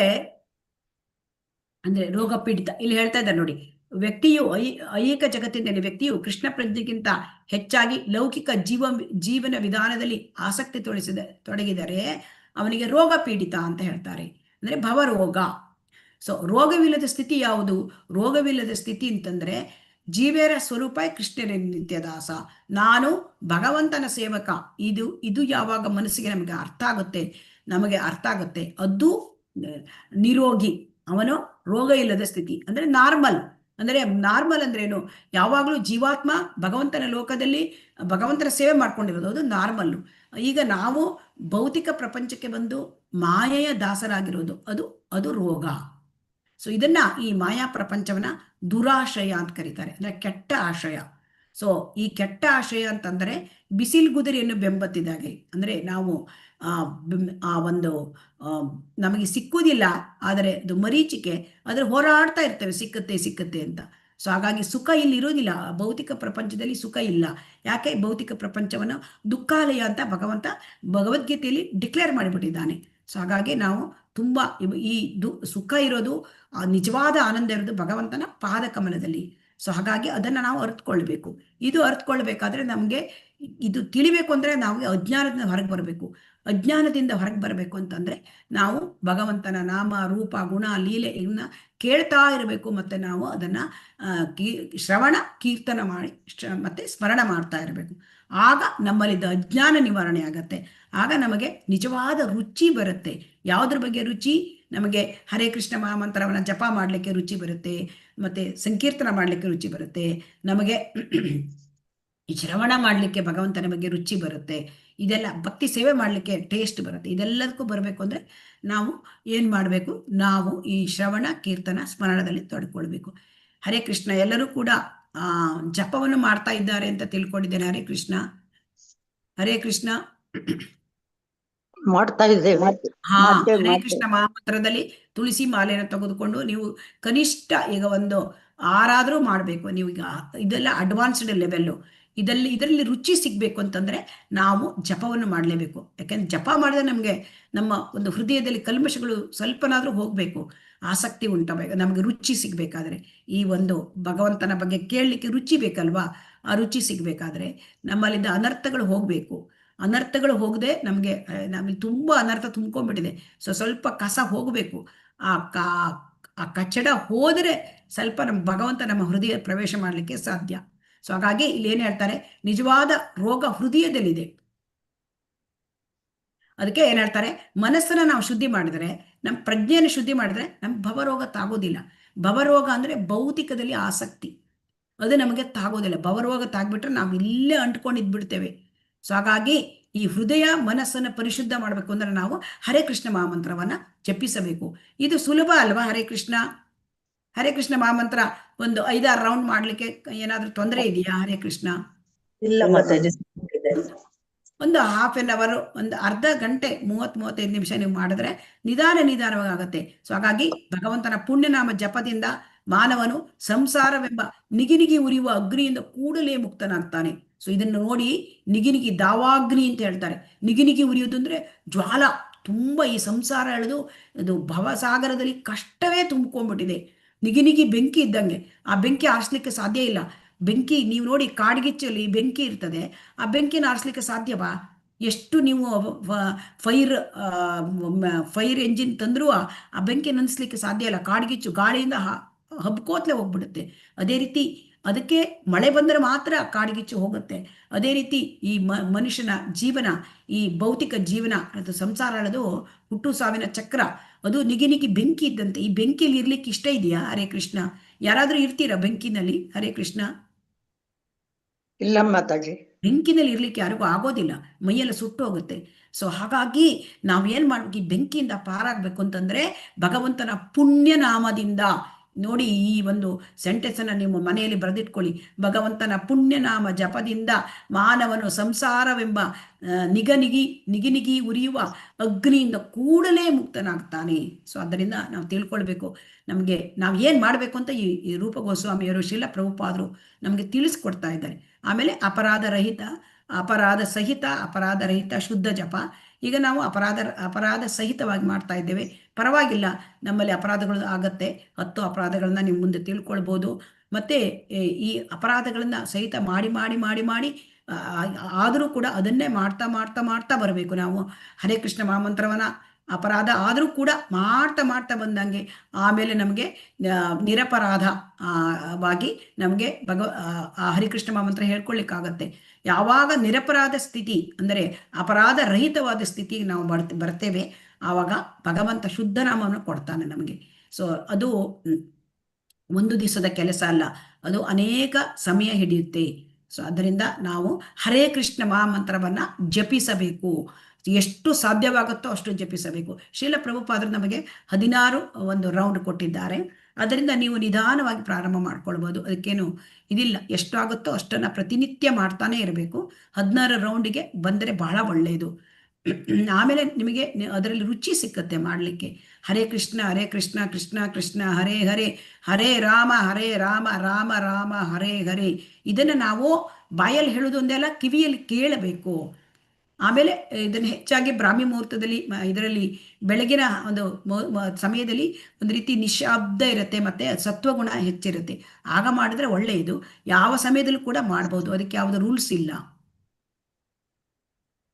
ಸೊ ಹಾಗಾಗಿ ಒಬ್ಬನ ಉದ್ದೇಶ ಪ್ರಾಮಾಣಿಕವಾಗಿದ್ದರೆ ಅವರಿಗೆ ದೀಕ್ಷೆ ಕೊಡ್ತಾರೆ. ಸೊ ಅದಕ್ಕೆ ಭಜನೆ ಕ್ರಿಯೆ ಅಂತ ಹೇಳ್ತಾರೆ. ಸೊ ದೀಕ್ಷೆ ಆದ ನಂತರ 16 ಸುತ್ತ ರೌಂಡ್ ಮಾಡಲೇಬೇಕು. ಆಮೇಲೆ ಈ ಒಂದು ಭಜನೆ ಕ್ರಿಯೆ ದೀಕ್ಷೆ ಆದ ಮೇಲೆ ಅವನ ಐಹಿಕ ಜೀವನದ ಕಶ್ಮಲ ಎಲ್ಲ ಬಿಡುಗಡೆ ಆಗುತ್ತೆ. ಮಾಂಸ ತಿನ್ನೋದು, ಈರುಳ್ಳಿ, ಆಮೇಲೆ ಹೊರಗಿನ ರೆಸ್ಟೋರೆಂಟಿಂದ ತಿನ್ನೋದು, ಹೋಟೆಲಿಂದ ತಿನ್ನೋದು, ಧೂಮಪಾನ ಮಾಡೋದು, ಕಾಫಿ ಟೀ ಸೇವನೆ ಮಾಡೋದು, ಅಕ್ರಮ ಸಂಭೋಗ ಮಾಡೋದು, ಇದೆಲ್ಲ ಹೊರಟೋಗುತ್ತೆ. ಇವೆಲ್ಲ ಒಂದು ರೀತಿ ಅನಿಷ್ಟ, ಇದೆಲ್ಲ ಹೊರಟೋಗುತ್ತೆ. ಭಗವಂತನ ಬಗ್ಗೆ ಆಸಕ್ತಿ ಬರುತ್ತೆ. ಅದಕ್ಕೆ ಅನರ್ಥ ನಿವೃತ್ತಿ ಅಂತ ಹೇಳ್ತಾರೆ. ಅನರ್ಥ ನಿವೃತ್ತಿ ಹಂತವನ್ನ ದಾಟೋದು ಅಂತಂದ್ರೆ, ಅನರ್ಥ ನಿವೃತ್ತಿವರೆಗೆ ಅದು ವೈದಿ ಸಾಧನ ಭಕ್ತಿ. ಅನರ್ಥ ನಿವೃತ್ತಿ ಆದ ಕೂಡಲೇ ರಾಗಾನುಗ ಭಕ್ತಿ ಪ್ರಾರಂಭವಾಗುತ್ತೆ. ಸೊ ಹಾಗಾಗಿ ಈ ಅನರ್ಥಗಳ ಹೊರಟು ಹೋಗ್ಬೇಕು. ಈ ಯಾವಾಗ ಭಾವ ಹಂತಕ್ಕೆ ಬರ್ತೇವೆ ಅಂದ್ರೆ ಆವಾಗ ಮಾಯೆ ಅವನನ್ನ ವಿಚಲಿತಗೊಳಿಸ್ಲಿಕ್ಕೆ ಸಾಧ್ಯ ಇಲ್ಲ. ಹಾಗಾಗಿ ಕೃಷ್ಣ ಸೂರ್ಯ ಸಮ, ಮಾಯೆ ಅಂಧಕಾರ. ಆದ್ದರಿಂದ ಯಾವಾಗ ಕೃಷ್ಣ ನಮ್ಮ ಜೀವನದಲ್ಲಿ ಪ್ರವೇಶ ಮಾಡ್ತಾನೆ, ನಮ್ಮಲ್ಲಿ ಅಜ್ಞಾನದ ಅಂಧಕಾರ ಹೊರಟು ಹೋಗುತ್ತೆ. ಸೊ ಆದ್ದರಿಂದ ನಾವು ಇದನ್ನ ಬಹಳ ಮುಖ್ಯ. ಯಾಕೆಂದ್ರೆ ಮಾಯಾಶಕ್ತಿ ನಮ್ಮನ್ನ ತುಂಬಾ ಇದನ್ನು ಮಾಡ್ತದೆ, ನಮ್ಮನ್ನ ಗಟ್ಟಿ ಹಿಡ್ಕೊಂಡ್ಬಿಡ್ತದೆ. ಸೊ ಅದರಿಂದ ನಾವು ಕೃಷ್ಣನನ್ನ ನಮ್ಮ ಜೀವನದಲ್ಲಿ ಬರಮಾಡಿಸ್ಬೇಕು. ಓಕೆ, ಈಗ 8ನೇ ಶ್ಲೋಕವನ್ನು ನೋಡೋಣ.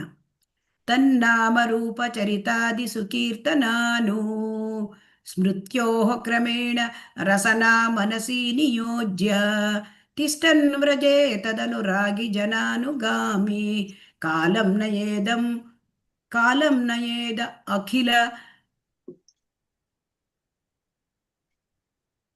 ಅಖಿಲಂ ಇತಿ ಉಪದೇಶ ಸಾರಂ. ಹಾಗಾಗಿ ಇಲ್ಲಿ ಏನ್ ಹೇಳ್ತಾರೆ ಅಂದ್ರೆ, ಸಕಲ ಉಪದೇಶ, ಎಷ್ಟು ಎಲ್ಲ ವೈದಿಕ ಸಾಹಿತ್ಯಗಳ ಆ ಉಪದೇಶ, ಅದರ ಸಾರ ಏನು ಅಂತ ಹೇಳ್ತಾ ಇದ್ದಾರೆ. ಸಾರ ಏನು ಅಂತಂದ್ರೆ ಎಲ್ಲ ಉಪದೇಶದ ಸಾರ. ಯಾಕಂದ್ರೆ ತುಂಬ ಮುಖ್ಯ, ನಮಗೆ ಎಲ್ಲ ಉಪದೇಶಗಳನ್ನು ಕೇಳಲಿಕ್ಕೆ ಆಗೋದಿಲ್ಲ, ಸಾರ ಕೇಳ್ಕೊಂಡ್ಬಿಡ್ಬೇಕು. ಅಲ್ಲಿ ಏನು ಹೇಳ್ತಾ ಇದ್ದಾರೆ ಸಾರ ಅಂದರೆ, ಮನುಷ್ಯನು ತನ್ನ ಪೂರ್ಣ ಸಮಯವನ್ನು ಅಂದರೆ ದಿನದ 24 ಗಂಟೆಗಳನ್ನು ಭಗವಂತನ ಪುಣ್ಯನಾಮ, ಅವನ ದಿವ್ಯ ರೂಪ, ಗುಣಗಳು ಮತ್ತು ನಿತ್ಯ ಲೀಲೆಗಳ ಸ್ಮರಣೆ ಮತ್ತು ಕೀರ್ತನೆಯಲ್ಲಿ ಕಳೆಯಬೇಕು. ಈ ರೀತಿಯಲ್ಲಿ ಮಾನವನು ತನ್ನ ನಾಲಿಗೆ ಮತ್ತು ಮನಸ್ಸುಗಳನ್ನು ತೊಡಗಿಸಬೇಕು. ಹೀಗೆ ಅವನು ಗೋಲೋಕ ವೃಂದಾವನ ಧಾಮದಲ್ಲಿ ವ್ರಜದಲ್ಲಿ ವಾಸಿಸುತ್ತಾ ಭಕ್ತರ ಮಾರ್ಗದರ್ಶನದಲ್ಲಿ ಕೃಷ್ಣನ ಸೇವೆ ಮಾಡಬೇಕು. ಭಗವಂತನ ಭಕ್ತಿ ಸೇವೆಯಲ್ಲಿ ಅತಿಯಾಗಿ ಅನುರಕ್ತರಾಗಿರುವ ಭಗವಂತನ ಪ್ರೀತಿಗೆ ಪಾತ್ರರಾದ ಭಕ್ತರ ಹಾದಿಯಲ್ಲಿ ನಡೆಯಬೇಕು. ಹಾಗೆ 8ನೇದು ಭಾವಭಕ್ತಿ. ಇದು 8ನೇದು ಆಸಕ್ತಿ ಕಾಣುತ್ತೆ. ಆಸಕ್ತಿ 9, 10, 11 ಭಾವಭಕ್ತಿ. ಹೌದು, ಇದು ಆಸಕ್ತಿ. ಸೊ ಕೃಷ್ಣನಲ್ಲಿ ಆಸಕ್ತಿ ಬರುವುದು. ಹೇಗೆ ಆಸಕ್ತಿ ಬರುವುದು? ನಮ್ಮ ಸಮಯವನ್ನೆಲ್ಲ, ಸಾರ ಏನು ಹೇಳ್ತೆ, ಎಲ್ಲ ಉಪದೇಶದ ಸಾರ, ನಮ್ಮ ಸಮಯವನ್ನೆಲ್ಲ ಭಗವಂತನ ಪುಣ್ಯನಾಮ ಹೇಳಲಿಕ್ಕೆ, ಹರೇ ಕೃಷ್ಣ ಮಹಾಮಂತ್ರ ಹೇಳಲಿಕ್ಕೆ, ಮತ್ತೆ ಅವನ ಭಗವಂತನ ರೂಪ ನೋಡಲಿಕ್ಕೆ, ಭಗವಂತನ ದೇವಸ್ಥಾನಕ್ಕೆ ಹೋಗಿ ಅವನ ವಿಗ್ರಹವನ್ನ ದರ್ಶನ ಮಾಡೋದು, ಆಮೇಲೆ ಭಗವಂತನ ಗುಣಗಾನವನ್ನು ಮಾಡೋದು, ಭಗವಂತ ಆ ಒಂದು ಲೀಲೆಗಳನ್ನು ಮಾಡಿದ್ದಾನೆ, ಭೌತಿಕ ಪ್ರಪಂಚಕ್ಕೆ ಬರ್ತಾನೆ, ಲೀಲೆಗಳನ್ನು ಮಾಡ್ತಾನೆ, ಮತ್ತೆ ಆಧ್ಯಾತ್ಮಿಕ ಪ್ರಪಂಚದಲ್ಲಿ ನಿತ್ಯ ಲೀಲೆ ಆಗತ್ತೆ ಭಗವಂತನದು. ಅದನ್ನ ಸ್ಮರಣೆ ಮಾಡಬೇಕು, ಕೀರ್ತನೆ ಮಾಡಬೇಕು, ಅದನ್ನ ನಾವು ಇನ್ನೊಬ್ಬರಿಗೆ ಹೇಳಬೇಕು. ಸೊ ಅದನ್ನ ಆಗ ನಮ್ಮ ನಾಲಿಗೆ, ನಮ್ಮ ಮನಸ್ಸು ಎರಡು ಇದೆಯಲ್ಲ, ಅವು ಎರಡೂ ಕೂಡ ಆ ಒಂದು ಭಗವಂತನ ಆ ಒಂದು ವಿಚಾರದಲ್ಲಿ ತೊಡಗಿಸ್ಕೊಂಡು ಬಿಡ್ಬೇಕು. ಅದು ಆ ರೀತಿಯಲ್ಲಿ ನಾವು ಆ ಒಂದು ಭಕ್ತರ ಮಾರ್ಗದರ್ಶನದಲ್ಲಿ ಕೃಷ್ಣನ ಸೇವೆ ಮಾಡಬೇಕು. ಕೃಷ್ಣನ ಸೇವೆ ನಮ್ಮ ಮನಸ್ಸಿಗೆ ಬಂದಂಗೆ ಮಾಡೋದಲ್ಲ, ಭಕ್ತರ ಮಾರ್ಗದರ್ಶನದಲ್ಲೇ ನಾವು ಮಾಡಬೇಕು. ಯಾಕಂದ್ರೆ ಭಕ್ತರು, ಶುದ್ಧ ಭಕ್ತರು ಭಗವಂತನನ್ನು ಕಂಡಿದ್ದಾರೆ. ಸೊ ಭಗವಂತನನ್ನು ಅವರು ನಮಗೆ ಕೊಡಬಲ್ಲರು. ಸೊ ಆದ್ದರಿಂದ ಆ ಭಗವಂತನ ಸೇವೆಯಲ್ಲಿ, ಭಕ್ತಿ ಸೇವೆಯಲ್ಲಿ ಅತಿಯಾಗಿ ಅನುರಕ್ತರಾಗಿರುವ ಭಗವಂತನ ಪ್ರೀತಿಗೆ ಪಾತ್ರರಾದ ಭಕ್ತರ ಹಾದಿಯಲ್ಲಿ ನಡೀಬೇಕು. ಆ ಶುದ್ಧ ಭಕ್ತರು ಭಗವಂತನ ಭಕ್ತಿ ಸೇವೆಯಲ್ಲೇ ತೊಡಗಿರ್ತಾರೆ, ಅತಿಯಾಗಿ ಅನುರಕ್ತರಾಗಿರ್ತಾರೆ. ತುಂಬ ಅವರಿಗೆ ಇಷ್ಟ ಇರುತ್ತೆ. ಮತ್ತು ಅವರಿಗೆ ಭಗವಂತನಿಗೆ ಪ್ರೀತಿ ಪಾತ್ರರಾದವರು ಶೀಲ ಪ್ರಭುಪಾದರಂಥವರು, ಅವರನ್ನು ನಾವು ಅನುಸರಿಸಬೇಕು. ಅವರ ಈಗ ಆ ಗೋಸ್ವಾಮಿಗಳಂಥವ್ರು, ಅವರೆಲ್ಲ ಆ ರೀತಿಯಲ್ಲಿ ಇರ್ತಾರೆ ಜೀವನ. ಸೊ ಅವರು ನಡೆದ ದಾರಿಯಲ್ಲಿ ನಾವು ನಡಿಬೇಕು. ಹಾಗಾಗಿ ಇಲ್ಲಿ ನಮ್ಮ ಮನಸ್ಸಿನ ಬಗ್ಗೆ ಹೇಳ್ತಾ ಇದ್ದಾರೆ. ಈಗ ಮನಸ್ಸು ಶತ್ರು ಮತ್ತು ಮನಸ್ಸು ಮಿತ್ರ ಕೂಡ, ಅದೇ ಎರಡೂ ಆಗ್ಬೋದು. ಈಗ ನಮಗೆ ನಾವು ಮಾಯೆ ಪ್ರಪಂಚದಲ್ಲಿ ಇದ್ದಾಗ, ನಮ್ಮ ಮಾಯೆ ಅಂಡರಿದ್ದಾಗ ಅದು ಶತ್ರು. ಅದನ್ನು ನಾವು ಮಿತ್ರನಾಗಿ ಮಾಡ್ಕೊಳ್ಬೇಕಂದ್ರೆ ನಾವು ಭಗವಂತನ ಬಗ್ಗೆ ಆಸಕ್ತಿ ತೆಗೆದುಕೊಂಡಾಗ ಮಿತ್ರನಾಗತ್ತೆ ಅದು. ಸೊ ಹಾಗಾಗಿ ಕೃಷ್ಣ ಪ್ರಜ್ಞಾ ಆಂದೋಲನ, ಇಸ್ಕಾನ್ ಸಂಸ್ಥೆದು ಮುಖ್ಯವಾದ ಉದ್ದೇಶ ಅಂದ್ರೆ ಮನಸ್ಸಿಗೆ ತರಬೇತಿ ಕೊಡೋದು, ಮನಸ್ಸನ್ನ ಕೃಷ್ಣ ಪ್ರಜ್ಞೆಯಲ್ಲಿ ತೊಡಗೋದು, ಇದು ಉದ್ದೇಶ. ಅದಕ್ಕಾಗಿ ಈ ರೀತಿಯಾದ ಕಾರ್ಯಕ್ರಮಗಳನ್ನ ಹಮ್ಮಿಕೊಂಡಿದ್ದಾರೆ. ಸೊ ಮನಸ್ಸಿದೆಯಲ್ಲ, ಮನಸ್ಸೇ ತುಂಬಾ ನಮ್ಮ ಶತ್ರುವಾಗಿದ್ದನ್ನ ಮಿತ್ರನನ್ನಾಗಿ ಹೇಗೆ ಮಾಡೋದು, ಮನಸ್ಸನ್ನ ಸದಾ ಕೃಷ್ಣನಲ್ಲಿ ತೊಡಗಿಸುವುದು. ಸೊ ಹಾಗಾಗಿ ಮನಸ್ಸಲ್ಲಿ ನೂರಾರು ಸಾವಿರಾರು ಭಾವನೆಗಳಿರುತ್ತೆ. ಸೊ ಅದು ಮನಸ್ಸಲ್ಲಿ ಇರೋದು ಈ ಜನ್ಮದ ಒಂದೇ ಅಲ್ಲ, ಎಷ್ಟೋ ಪೂರ್ವ ಜನ್ಮದ್ದು ಇರುತ್ತೆ. ಯಾಕಂದ್ರೆ ಮನಸ್ಸು ಸೂಕ್ಷ್ಮ ಶರೀರ, ಒಂದು ಜನ್ಮದಿಂದ ಇನ್ನೊಂದು ಜನ್ಮಕ್ಕೆ ಮನಸ್ಸು ಹೊರಟೋಗ್ಬಿಡುತ್ತೆ. ಈ ಮನಸ್ಸು ಯಾವಾಗಲೂ ಅದಕ್ಕೆ ಇದಿಲ್ಲ, ಎಂಡಿಲ್ಲ. ಸೊ ಆದ್ದರಿಂದ ಅದು ಈ ಭೌತಿಕ ಪ್ರಪಂಚ ದಾಟವರೆಗೂ ಅದಕ್ಕೆ ಎಂಡೇ ಇರೋದಿಲ್ಲ. ಒಂದು ಜನ್ಮದಿಂದ ಮತ್ತೊಂದು ಜನ್ಮಕ್ಕೆ ಮನಸ್ಸು ತಗೊಂಡು ಹೋಗುತ್ತೆ. ಸೊ ಆದ್ದರಿಂದ ಇಲ್ಲಿ ಮನಸ್ಸಿನಲ್ಲಿ ಬರ್ತಕ್ಕಂಥದ್ದೆಲ್ಲ ಭಾವನೆಗಳು ಈ ಜನ್ಮದ್ದೇ ಆಗಿರದೆ ಅನೇಕ ಜನ್ಮಗಳದ್ದು ಪೂರ್ವ ಜನ್ಮದ್ದು ಇರಬಹುದು. ಸೊ ಹಾಗಾಗಿ ಅವೆಲ್ಲ ನಮಗೆ ಪರಸ್ಪರ ಬೆರೆತು ವಿರುದ್ಧವಾದ ಸನ್ನಿವೇಶಗಳಾಗತ್ತೆ. ಹಾಗಾಗಿ ಅದು ನಮಗೆ ಬದ್ಧಾತ್ಮನಿಗೆ ಅಪಾಯಕಾರಿ. ಸೊ ಹಾಗಾಗಿ ನಾವೇನ್ ಮಾಡಬೇಕು, ನಮಗೆ ಸಾಯುವಾಗ ನಮಗೆ ಏನು ಸ್ಮರಣೆ, ನಮಗೆ ಯಾರ ಸ್ಮರಣೆ ಬರಬೇಕು, ಸಾಯುವಾಗ ಭಗವಂತನ ಸ್ಮರಣೆ ಬರಬೇಕಂತೆ. ಸೊ ಅದಕ್ಕೆ ಹೇಳ್ತಾರೆ ಭಗವದ್ಗೀತೆಯಲ್ಲಿ, ಎಂ ವಾಪಿ ಸ್ಮರನ್ ಭಾವಂ ತ್ಯಜತಿ ಅಂತೆ ಕಲೇವರಂ ತಮೇ ವೈತಿ ಕೌಂತೆಯ ಸದಾ ತದ್ಭಾವ ಭಾವಿತಃ. ಯಾರು ದೇಹತ್ಯಾಗ ಮಾಡುವಾಗ ಯಾವ ಸ್ಮರಣೆ ಮಾಡ್ತಾರೆ ಅದನ್ನು ತಪ್ಪದೆ ಹೊಂದುತ್ತಾರೆ. ಈಗ ನಾವು ನೋಡಿದ್ದೇವೆ, ಅಂದ್ರೆ ಇಲ್ಲಿ ಜಿಂಕೆಯ ಸ್ಮರಣೆ ಮಾಡಿದ ಯಾರು, ಭರತ. ಅವನು ಭಾವಾಂತದಲ್ಲಿದ್ದ, ಅದೆಲ್ಲ ಲೀಲೆಗಾಗಿ ಮಾಡಿದ್ದು. ಸೊ ಅವನು ಜಿಂಕೆಯಾಗಿಯೇ ಶರೀರ ಪಡೆದ. ಈಗ ನಾವು ಸಾಯುವಾಗ ಅಯ್ಯೋ ಅಮ್ಮ, ಅಯ್ಯೋ ಅಪ್ಪ, ಅಥವಾ ಅಯ್ಯೋ ನನ್ನ ಮಗ, ನನ್ನ ಗಂಡ, ಇದೆಲ್ಲ ನಾವು ವಿಚಾರ ಮಾಡ್ತಾ ಇದ್ರೆ ಮತ್ತೆ ನಾವು ಇಲ್ಲೇ ಹುಟ್ಟುಬಿಡ್ತೇವೆ. ಐಹಿಕದಲ್ಲಿ ಯಾವ ಭಾವದಲ್ಲಿ ಇದ್ದೇವೆ ಆ ಭಾವದ್ದೇ ಶರೀರ ನಮಗೆ ಸಿಕ್ಕತ್ತೆ. ಸೊ ಹಾಗಾಗಿ ನಮ್ಮ ಸಾಯುವಾಗ ಮನಸ್ಸು ಮತ್ತು ಬುದ್ಧಿಗಳು ಮುಂದಿನ ಜನ್ಮಕ್ಕಾಗಿ ಒಂದು ಸೂಕ್ಷ್ಮ ದೇಹವನ್ನು ಸೃಷ್ಟಿಸುತ್ತವೆ. ಮುಂದಿನ ಜನ್ಮಕ್ಕೆ ನಮಗೆ ಏನ್ ಬೇಕೋ ಅದನ್ನ ಸೂಕ್ಷ್ಮ ಶರೀರವನ್ನ ಸೃಷ್ಟಿ ಮಾಡಿಬಿಡುತ್ತೆ. ಸೊ ಹಾಗಾಗಿ ಸಾಯುವಾಗ ಕೃಷ್ಣನ ನೆನಬೇಕು. ಆವಾಗ ನಾವು ಗೋಲೋಕ ವೃಂದಾವನಕ್ಕೆ ಹೋಗ್ಬಹುದು.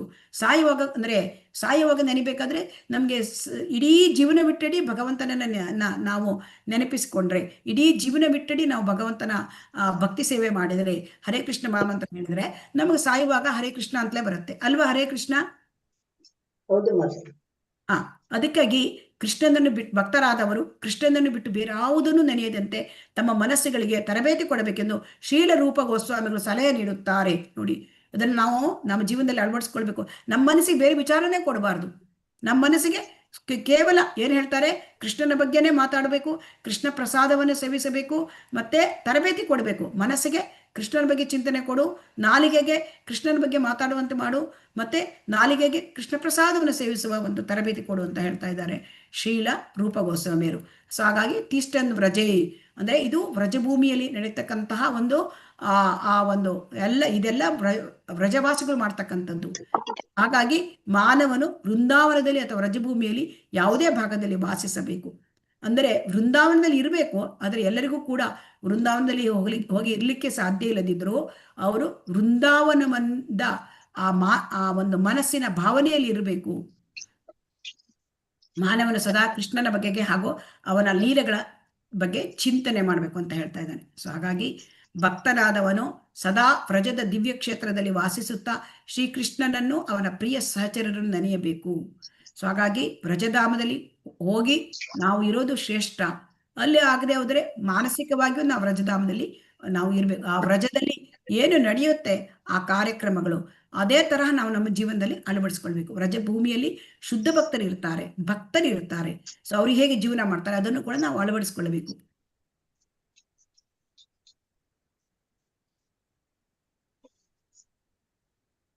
ಕೃಷ್ಣ ಪ್ರಜ್ಞೆಯಲ್ಲಿ ಇನ್ನೂ ಆಸಕ್ತಿ ಬೆಳೆಸಿಕೊಂಡಿಲ್ಲದವನು ಐಕ ಪ್ರಚೋದನೆಗಳನ್ನೆಲ್ಲ ತೊರೆದು ಸಾಧಕ ವಿಧಾನಗಳನ್ನು ಜಪಿಸುವುದು, ಕೃಷ್ಣನನ್ನು ಅವನ ನಾಮ ರೂಪ ಲೀಲೆಗಳು ಮೊದಲಾದವನ್ನು ಸ್ಮರಿಸುವುದು, ಇವನ್ನು ಅನುಸರಿಸಿ ಮನಸ್ಸನ್ನು ಸುಶಿಕ್ಷಿತಗೊಳಿಸಬೇಕು. ಮನಸ್ಸಿಗೆ ಒಳ್ಳೆ ಟ್ರೈನಿಂಗ್ ಕೊಡಬೇಕು. ಹೇಗೆ? ಭಗವಂತನ ನಾಮ ಜಪಿಸುವುದು, ಭಗವಂತನ ನಾಮ ರೂಪ ಲೀಲಾ ಗುಣಗಳನ್ನು ಸ್ಮರಣೆ ಮಾಡುವುದು, ಮತ್ತೆ ವೃಂದಾವನದಲ್ಲಿ ವಾಸಿಸುತ್ತಾ ಭಾಗವತೋತ್ತಮನ ನಿರ್ದೇಶನ ರಕ್ಷಣೆಯಲ್ಲಿ ಕೃಷ್ಣನ ನಾಮ ಯಶ ಲೀಲೆಗಳು ಗುಣಗಳನ್ನು ಸ್ಮರಿಸುತ್ತಾ ಕಾಲ ಕಳೆಯಬೇಕು. ಭಕ್ತಿ ಸೇವೆಯನ್ನು ಬೆಳೆಸಿಕೊಳ್ಳುವ ಉಪದೇಶಗಳೆಲ್ಲದರ ಸಾರ ಸರ್ವಸ್ವ ಇದೆ. ಅಂದರೆ ಎಲ್ಲ ಸಾರ ಸರ್ವಸ್ವ ಇದೆ ಅಂತ ಹೇಳ್ತಾ ಇದ್ದಾರೆ. ಇದು ಏನು? ಯಾವಾಗಲೂ ಹರಿನಾಮ ಸಂಕೀರ್ತನೆ ಜಪ ಮಾಡ್ತಾ ಇರಬೇಕು, ಭಗವಂತನ ಬಗ್ಗೆ ಕೇಳ್ತಾನೆ ಇರಬೇಕು. ಎಷ್ಟು ಕ್ಲಾಸ್ ಅಟೆಂಡ್ ಆದರೂ ಕಡಿಮೆನೆ. ಹಾಗಾಗಿ ಇಲ್ಲಿ ಶ್ರವಣ ದಶೆ, ವರ್ಣದಶೆ ಮತ್ತು ಸ್ಮರಣಾವಸ್ಥೆ, ಅನುಸ್ಮೃತಿ ಮತ್ತೆ ಸಮಾಧಿ ಸ್ಥಿತಿ ಅಂತ ಹೇಳ್ತಾರೆ. ಇದನ್ನೆಲ್ಲ ಡೀಟೇಲ್ ಆಗಿ ನೀವು ಕೇಳಿದ್ದೀರಿ.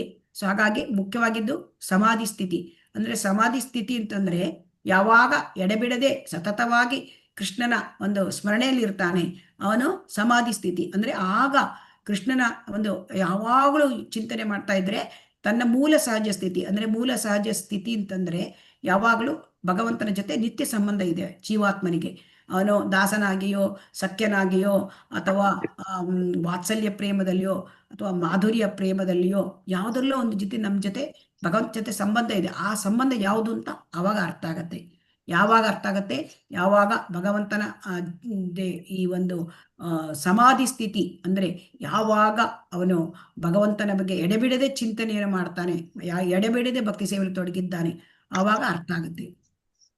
ಸೊ ಅದನ್ನ ಇಲ್ಲಿ ಹೇಳ್ತಾ ಇದ್ದಾರೆ. ಹಾಗಾಗಿ ಇದೆಲ್ಲ ಅರ್ಥ ಆಗುತ್ತೆ. ದಾಸ್ಯ ರಸ, ಸಖ್ಯ ರಸ, ವಾತ್ಸಲ್ಯ ಮತ್ತು ಮಾಧುರ್ಯ ರಸ, 5 ರೀತಿ ರಸಗಳಿರುತ್ತೆ ಭಗವಂತನ ಜೊತೆ ಸಂಬಂಧ. ಶಾಂತ, ದಾಸ್ಯ, ಸಖ್ಯ, ವಾತ್ಸಲ್ಯ ಮತ್ತು ಮಾಧುರ್ಯ ಅಂತ. ಈಗ 9, 10, 11 ಶ್ಲೋಕಗಳು. ವೈಕುಂಠ ಜನಿತೋ ವರ ಮಧುಪುರಿ ತತ್ರಾಪಿ ರಾಸೋತ್ಸವಾದ್ ವೃಂದಾರಣ್ಯಂ ಉದಾರ ಪಾಣಿಂ ರಮಣ ತತ್ರಾಪಿ ಗೋವರ್ಧನ ರಾಧಾಕುಂಡಮಿಹಾಪಿ ಗೋಕುಲಪತೇಃ ಪ್ರೇಮಾಮೃತ ಪ್ಲಾವನಾತ್ ಕುರ್ಯಾದಸ್ಯ ವಿರಾಜತೋ ಗಿರಿತಟೆ ಸೇವಾಂ ವಿವೇಕೀನಕ. ಅಂದ್ರೆ ಇಲ್ಲಿ 9, 10, 11 ಭಾವಭಕ್ತಿ ಮತ್ತು ಪ್ರೇಮ ಭಕ್ತಿ. ಸೊ ಅವಾಗ ಏನಂತ ಹೇಳಿದ್ದಾರೆ, ವೈಕುಂಠಕ್ಕಿಂತ ಉತ್ತಮ ಮಥುರಾಪುರಿ ಅಂದ್ರೆ ಅಲ್ಲಿ ಭಗವಂತ ಕೃಷ್ಣ ಅವತರಿಸಿದ್ದಾನೆ. ಮಥುರಾಪುರಿಗಿಂತಲೂ ವೃಂದಾವನದ ಗೊಂಡಾರಣ್ಯ ಶ್ರೇಷ್ಠ, ಏಕೆಂದರೆ ಕೃಷ್ಣ ಅಲ್ಲಿ ರಾಸಲೀಲೆಯನ್ನಾಡಿದ್ದಾನೆ. ವೃಂದಾವನಕ್ಕಿಂತಲೂ ಶ್ರೇಷ್ಠವಾದದ್ದು ಗೋವರ್ಧನ ಪರ್ವತ, ಏಕೆಂದರೆ ಅಲ್ಲಿ ಶ್ರೀಕೃಷ್ಣನು ತನ್ನ ದಿವ್ಯ ಹಸ್ತದಿಂದ ಅದನ್ನೇ ಎತ್ತಿದ್ದಾನೆ ಮತ್ತು ಅದು ಅವನ ಪ್ರೇಮ ಲೀಲೆಗಳ ಸ್ಥಳ. ಸೊ ಎಲ್ಲಕ್ಕಿಂತ ಮಿಗಿಲಾಗಿ ರಾಧಾಕುಂಡ ಲೋಕೋತ್ತರವಾದದ್ದು ಅಲ್ಲಿ ಇದೆ, ಏಕೆಂದರೆ ಗೋಕುಲ ಪ್ರಭುವಾದ ಶ್ರೀಕೃಷ್ಣನ ಪ್ರೇಮಾಮೃತವು ಉಕ್ಕಿ ಹರಿದ ಸ್ಥಳ. ಗೋವರ್ಧನ ಪರ್ವತದ ಪಾದದಲ್ಲಿರುವ ಈ ದಿವ್ಯವಾದ ರಾಧಾಕುಂಡದಲ್ಲಿ ಸೇವೆ ಮಾಡದಿರುವ ವಿವೇಕಿ ಅಲ್ಲಿದ್ದಾನೆ. ಸೊ ಹಾಗಾಗಿ ವಿವೇಕಿ ಅಂದರೆ ತಿಳುವಳಿಕೆ ಇದ್ದವನು ಈ ರೀತಿಯಾಗಿ ಅವನು ಮುಂದೆ ಜೀವನದಲ್ಲಿ ಕೃಷ್ಣ ಪ್ರಜ್ಞೆಯಲ್ಲಿ ಮುಂದುವರಿದು ಅವನು ಮುಂದುವರಿದ ಹಂತದಲ್ಲಿ ಅವನು ಇಲ್ಲಿ ಆ ಒಂದು ರಾಧಾಕುಂಡದಲ್ಲಿ ಇದ್ದು ಆ ಒಂದು ಸೇವೆ ಮಾಡ್ತಾನೆ. ರಾಧಾಕೃಷ್ಣರ ಸೇವೆಯಲ್ಲಿ ತೊಡಗುತ್ತಾನೆ. ಸೊ ಹಾಗಾಗಿ ವೈಕುಂಠಕ್ಕಿಂತ ಮಥುರಾಪುರಿ ಶ್ರೇಷ್ಠವಾದದ್ದು. ಸೊ ಮಥುರಾಪುರಿಯಲ್ಲಿ ಭಗವಂತನ ಒಂದು ಅವತಾರ ಆಗಿದೆ. ಆಮೇಲೆ ಅಲ್ಲಿಂದ ಆ ವೃಂದಾವನದ ಗೊಂಡಾರಣ್ಯಗಳು ಶ್ರೇಷ್ಠ. ಇದನ್ನೆಲ್ಲ ಅಂದ್ರೆ ಪವಿತ್ರ ಸ್ಥಳಗಳ ಶ್ರೇಷ್ಠತೆಯನ್ನ ಇಲ್ಲಿ ಹೇಳಿದ್ದಾರೆ.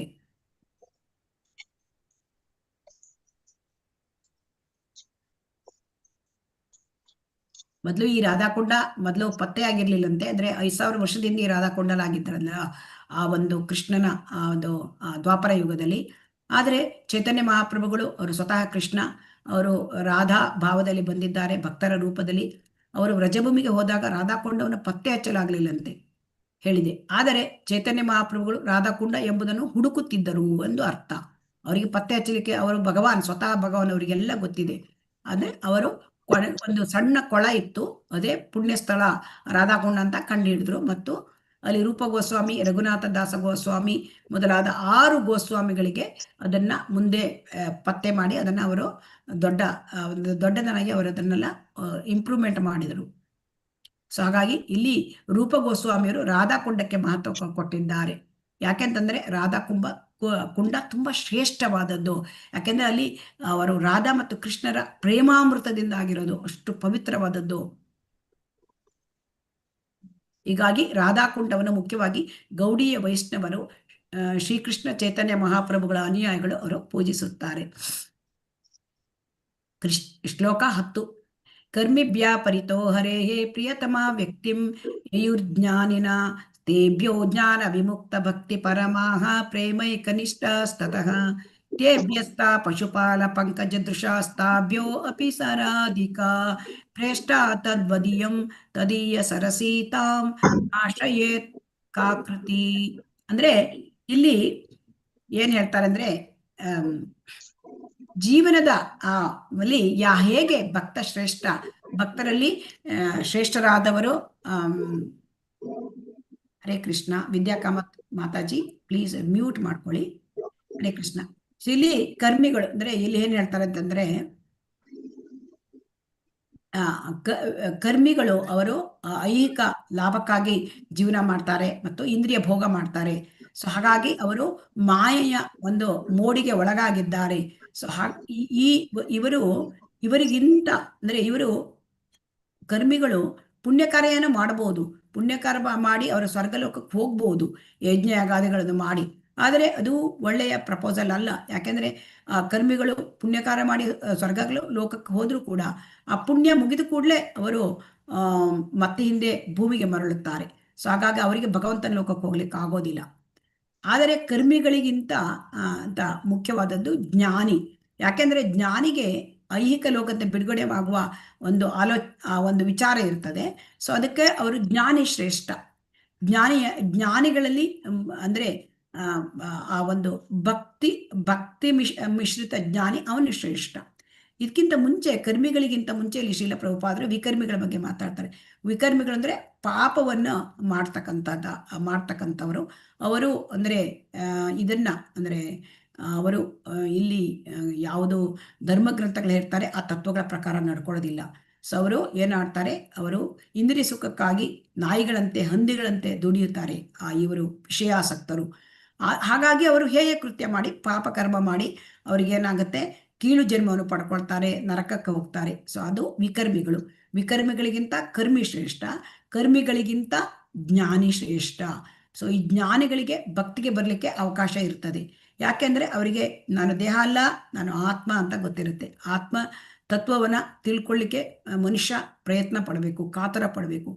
ಆತ್ಮತತ್ವದ ನೆಲೆಗೆ ಬರದೆ, ಒಬ್ಬ ಜ್ಞಾನದ ನೆಲೆಗೆ ಬರದೆ ನಮಗೆ ಏನಾಗುತ್ತೆ, ಮತ್ತೆ ಶರೀರ ಮತ್ತೆ ಭೌತಿಕ ಶರೀರ ಬಂದ್ಬಿಡ್ತೀವಿ. ನಾವು ಕಾಮ್ಯ ಕರ್ಮ ಮಾಡಿದ್ರೆ ಮತ್ತೆ ಭೌತಿಕ ಶರೀರ ಬರುತ್ತೆ. ಆತ್ಮತತ್ವದ ನೆಲೆಗೆ ಬರಬೇಕು. ಜ್ಞಾನಿ, ಕರ್ಮಿಗಿಂತ ಜ್ಞಾನಿ ಉತ್ತಮ.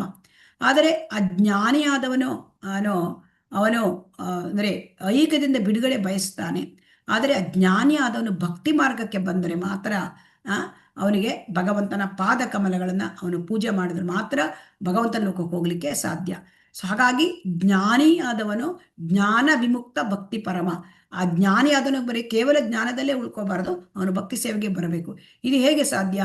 ಇದು ಬಹುನಾಂ ಜನ್ಮನಾಂ ಅಂತೆ ಜ್ಞಾನವಾನ್ ಮಾಂ ಪ್ರಪದ್ಯತೆ ವಾಸುದೇವ ಸರ್ವಮಿತಿ ಸಮಹಾತ್ಮ ಸುದುರ್ಲಭ.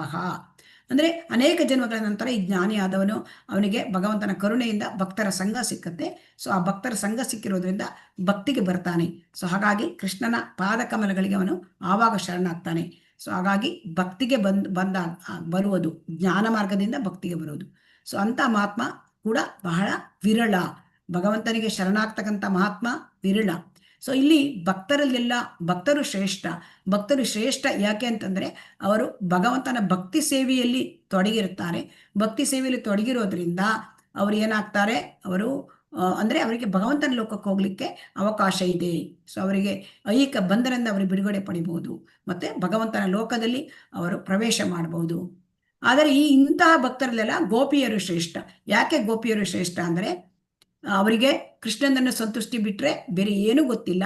ಗೋಪಿಯರು ಕೃಷ್ಣನಿಂದ ಏನನ್ನೂ ಬಯಸುವುದಿಲ್ಲ, ಮತ್ತು ಗೋಪಿಯರು ಕೃಷ್ಣನು ಅವರಿಂದ ದೂರವಾಗಿ ತೀವ್ರ ವೇದನೆ ಕೊಟ್ಟರು ಕೂಡ ಅವರು ಭಗವಂತನನ್ನು ಮರೆಯುವುದಿಲ್ಲ. ವಿರಹ ವೇದನೆಯಿಂದ ಅವರು ಕೃಷ್ಣನನ್ನು ನೆನಪಿಸಿಕೊಂಡೇ ಜೀವನ ಮಾಡ್ತಾರೆ. ಅದಕ್ಕೆ ವಿಪ್ರಲಂಬ ಸೇವೆ ಅಂತ ಹೇಳ್ತಾರೆ. ಇಂತಹ ಗೋಪಿಯರಲ್ಲಿ ಶ್ರೇಷ್ಠರಾದವಳು ಶ್ರೀಮತಿ ರಾಧಾರಾಣಿ, ಅತ್ಯುತ್ತಮವಾದವಳು. ಯಾಕೆಂದರೆ ರಾಧಾರಾಣಿಯ ಭಕ್ತಿ ಸೇವೆಯನ್ನು ಯಾರಿಗೂ ಕೂಡ ಮೀರಿಸಲಿಕ್ಕೆ ಸಾಧ್ಯವಿಲ್ಲ. ಹಾಗಾಗಿ ಈ ರಾಧಾಕುಂಡ ಹೇಳ್ತಕ್ಕಂಥದ್ದು ಅದು ಶ್ರೇಷ್ಠವಾದದ್ದು. ಯಾಕೆಂದರೆ ಅದು ರಾಧಾರಾಣಿಗೆ ಸೇರಿದ್ದು. ಹಾಗಾಗಿ ಭಗವಂತನಿಗೆ, ಕೃಷ್ಣನಿಗೆ ರಾಧಾರಾಣಿ ಅಚ್ಚುಮೆಚ್ಚು. ರಾಧಾಕುಂಡವು ಕೂಡ ಕೃಷ್ಣನಿಗೆ ಪಂಚಪ್ರಾಣ. ಸೊ ಈಗ ಕೊನೆಯ ಶ್ಲೋಕ, ಕೃಷ್ಣಸ್ಯೋಚೈ ಪ್ರಣಯವಸತಿ ಪ್ರೇಯಸೀಭ್ಯೋ ಅಪಿ ರಾಧಾ ಕುಂಡಂ ಚಾಸ್ಯ ಮುನಿಭಿಃ ಅಭಿತತ್ತಾದೃಕೆ ಭವ್ಯಧಾಯಿ ಯತ್ಪ್ರೇಷ್ಟೈರ್ ಅಪಿ ಅಲಂ ಸುಲಭಂ ಕಿಂ ಪುನರ್ಭಕ್ತಿ ಭಾಜಾಂ ತತ್ಪ್ರೇಮೇದಂ ಸಕೃದಪಿ ಸರಹ ಸ್ನಾತುರ್ ಆವಿಷ್ಕರೋತಿ. ಹಾಗಾಗಿ ಸಂತೋಷದಾಯಕ ವಸ್ತುಗಳಲ್ಲೆಲ್ಲ, ವ್ರಜಭೂಮಿಯ ಪ್ರೇಯಸಿಯರಲ್ಲೆಲ್ಲ ಶ್ರೀಮತಿ ರಾಧಾರಾಣಿಯೇ ಕೃಷ್ಣನಿಗೆ ಅಚ್ಚುಮೆಚ್ಚು. ಮತ್ತು ಎಲ್ಲ ಅಂಶಗಳಲ್ಲೂ ಅವಳ ದಿವ್ಯ ಕುಂಡವು ಕೃಷ್ಣನಿಗೆ ಅವಳಷ್ಟೇ ಪ್ರಿಯವೆಂದು ಮಹರ್ಷಿಗಳು ಹೇಳಿದ್ದಾರೆ. ಸೊ ಹಾಗಾಗಿ ಇಂತಹ ರಾಧಾಕುಂಡ ತುಂಬ ಶ್ರೇಷ್ಠವಾದದ್ದು. ಅದು ಮಹರ್ಷಿಗಳಿಗೆ ದುರ್ಲಭ. ಅದು ಸಾಧಾರಣ ಭಕ್ತರಿಗೆ ದೊರಕುವುದು ಇನ್ನೂ ಕಷ್ಟ. ಆದರೆ ಒಮ್ಮೆ ಈ ಪುಣ್ಯ ಜನದಲ್ಲಿ ಮಿಂದರೆ ಸಾಕು, ಅಲ್ಲಿ ಅವನ ಕೃಷ್ಣ ಪ್ರೇಮ ಜಾಗೃತ ಆಗ್ತದೆ. ಹಾಗಾಗಿ ರಾಧಾರಾಣಿ ಪರಮ ಪ್ರೀತಿ ಪಾತ್ರ ಕೃಷ್ಣನಿಗೆ, ಮತ್ತು ಆ ರಾಧಾಕುಂಡ ಅವಳಿಗೆ ಸೇರಿದ್ದು. ಆದ್ದರಿಂದ ರಾಧಾಕುಂಡ ತುಂಬ ಮಹತ್ವದ್ದು. ಹಾಗಾಗಿ ಆ ರಾಧಾಕುಂಡದಲ್ಲಿ ನಾವು ರಾಧಾಕುಂಡದಲ್ಲಿ ಮೀಯಬೇಕು ಅಂತಂದರೆ ಪ್ರೋಕ್ಷಣೆ ಮಾಡ್ಕೊಳ್ಬೇಕು. ಮತ್ತು ಆಗ ಪ್ರತಿ ಎಷ್ಟು ಸಾರಿ ಆಗುತ್ತೋ ಅಷ್ಟು ಸಾರಿ ಆಮೇಲೆ ಆ ರಾಧಾಕುಂಡದಲ್ಲಿ ನಾವು ಭಕ್ತಿ ಸೇವೆಯನ್ನು ಮಾಡಬೇಕು. ಸೊ ಹಾಗಾಗಿ ಅದರಿಂದ ನಮಗೆ ಅಂದರೆ ಅದೇ ಅತಿ ಉನ್ನತವಾದ ಅಂದರೆ ಪರಿಪೂರ್ಣತೆ. ಇಂತಹ ಒಂದು ಭಕ್ತಿ ಸೇವೆಯಲ್ಲಿ ಶ್ರೀ ಚೈತನ್ಯ ಮಹಾಪ್ರಭುಗಳ ಆಶ್ರಯದಲ್ಲಿ ಭಕ್ತಿ ಸೇವಾ ನಿರತರಾಗಿರೋರಿಗೆ ಇದು ಅತ್ಯುತ್ತಮವಾದ ವಿಧಾನ.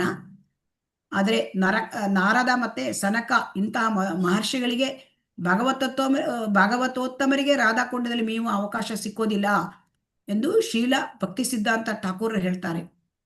ಅಂದಮೇಲೆ ನಮ್ಮಂತಹ ಸಾಧಾರಣ ಭಕ್ತರ ಬಗ್ಗೆ ಹೇಳುವುದೇನಿದೆ? ಅದರಿಂದ ನಮಗೆ ಒಮ್ಮೆ ರಾಧಾಕುಂಡಕ್ಕೆ ಹೋಗುವ ಅವಕಾಶ ಸಿಕ್ಕರೆ, ಅಲ್ಲಿ ಮೀಯುವ ಅವಕಾಶ ದೊರೆತಾಗ ನಮಗೆ ಗೋಪಿಯರಂತೆ ಕೃಷ್ಣನ ಬಗ್ಗೆ ದಿವ್ಯ ಪ್ರೇಮ ಬೆಳೆಸ್ಕೊಳ್ಳಿಕ್ಕೆ ಸಾಧ್ಯ. ಸೊ ಹಾಗಾಗಿ ಅಲ್ಲಿ ನಿಯತವಾಗಿ ಸ್ನಾನ ಮಾಡಿ ಶ್ರೀಮತಿ ರಾಧೆಯ ಮತ್ತು ಅವಳ ಸಖಿಯರಾದ ಗೋಪಿಯರ ಆಶ್ರಯ ಪಡೆದು ಎಲ್ಲ ಐಹಿಕ ಕಲ್ಪನೆಗಳನ್ನು ತೊಡೆಯಬಹುದು. ಯಾವಾಗ ಜೀವಮಾನ ಪರ್ಯಂತ ಈ ರೀತಿ ಮಾಡ್ತಾನೆ, ಅವನು ದೇಹತ್ಯಾಗ ಮಾಡಿದ ಮೇಲೆ ರಾಧಾಕುಂಡ ತೀರದಲ್ಲಿ ತನ್ನ ಜೀವಮಾನದಲ್ಲಿ ಬಯಸಿದಂತೆ ಶ್ರೀಮತಿ ರಾಧೆಯ ಸೇವೆ ಮಾಡಲು ಭಗವದ್ಧಾಮಕ್ಕೆ ಹಿಂತಿರುಗುತ್ತಾನೆ. ಸೊ ಹಾಗಾಗಿ ತೀರ್ಮಾನ ಏನು ಹೇಳ್ತಾರೆ? ರಾಧಾಕುಂಡ ತೀರದಲ್ಲಿ ವಾಸಿಸುವುದು, ಅಲ್ಲಿ ಪ್ರತಿನಿತ್ಯ ಮೀಯುವುದು ಭಕ್ತಿ ಸೇವೆಯ ಮಹತ್ವ ಸಾಧನೆ. ಸೊ ಇದು ರಾಧಾಕುಂಡದ ಮಹಿಮಾತಿಶಯಕ್ಕೆ ಕೊನೆಯೇ ಇಲ್ಲ.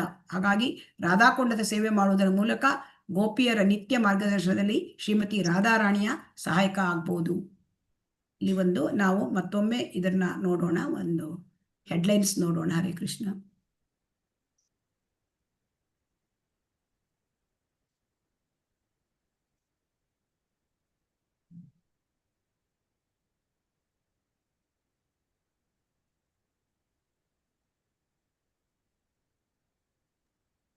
ಕಾಣ್ತಾ ಉಂಟಾ? ಹರೇ ಕೃಷ್ಣ.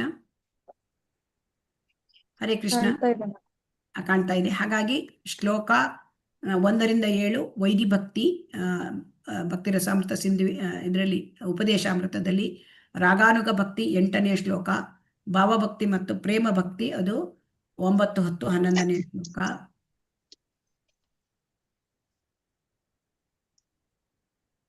ಆಮೇಲೆ ಇಲ್ಲಿ ಶ್ಲೋಕ 1-3 ಅದನ್ನು ನಾವು ಅನುಸರಿಸಿದರೆ ಶ್ರದ್ಧೆ ನಮ್ಮಲ್ಲಿ ಉಂಟಾಗತ್ತೆ. ಮತ್ತೆ ಶ್ಲೋಕ 4, 5, 6 ಸಾಧು ಸಂಘದ ಬಗ್ಗೆ ವಿವರವಾಗಿ ತಿಳಿಸಿದ್ದಾರೆ.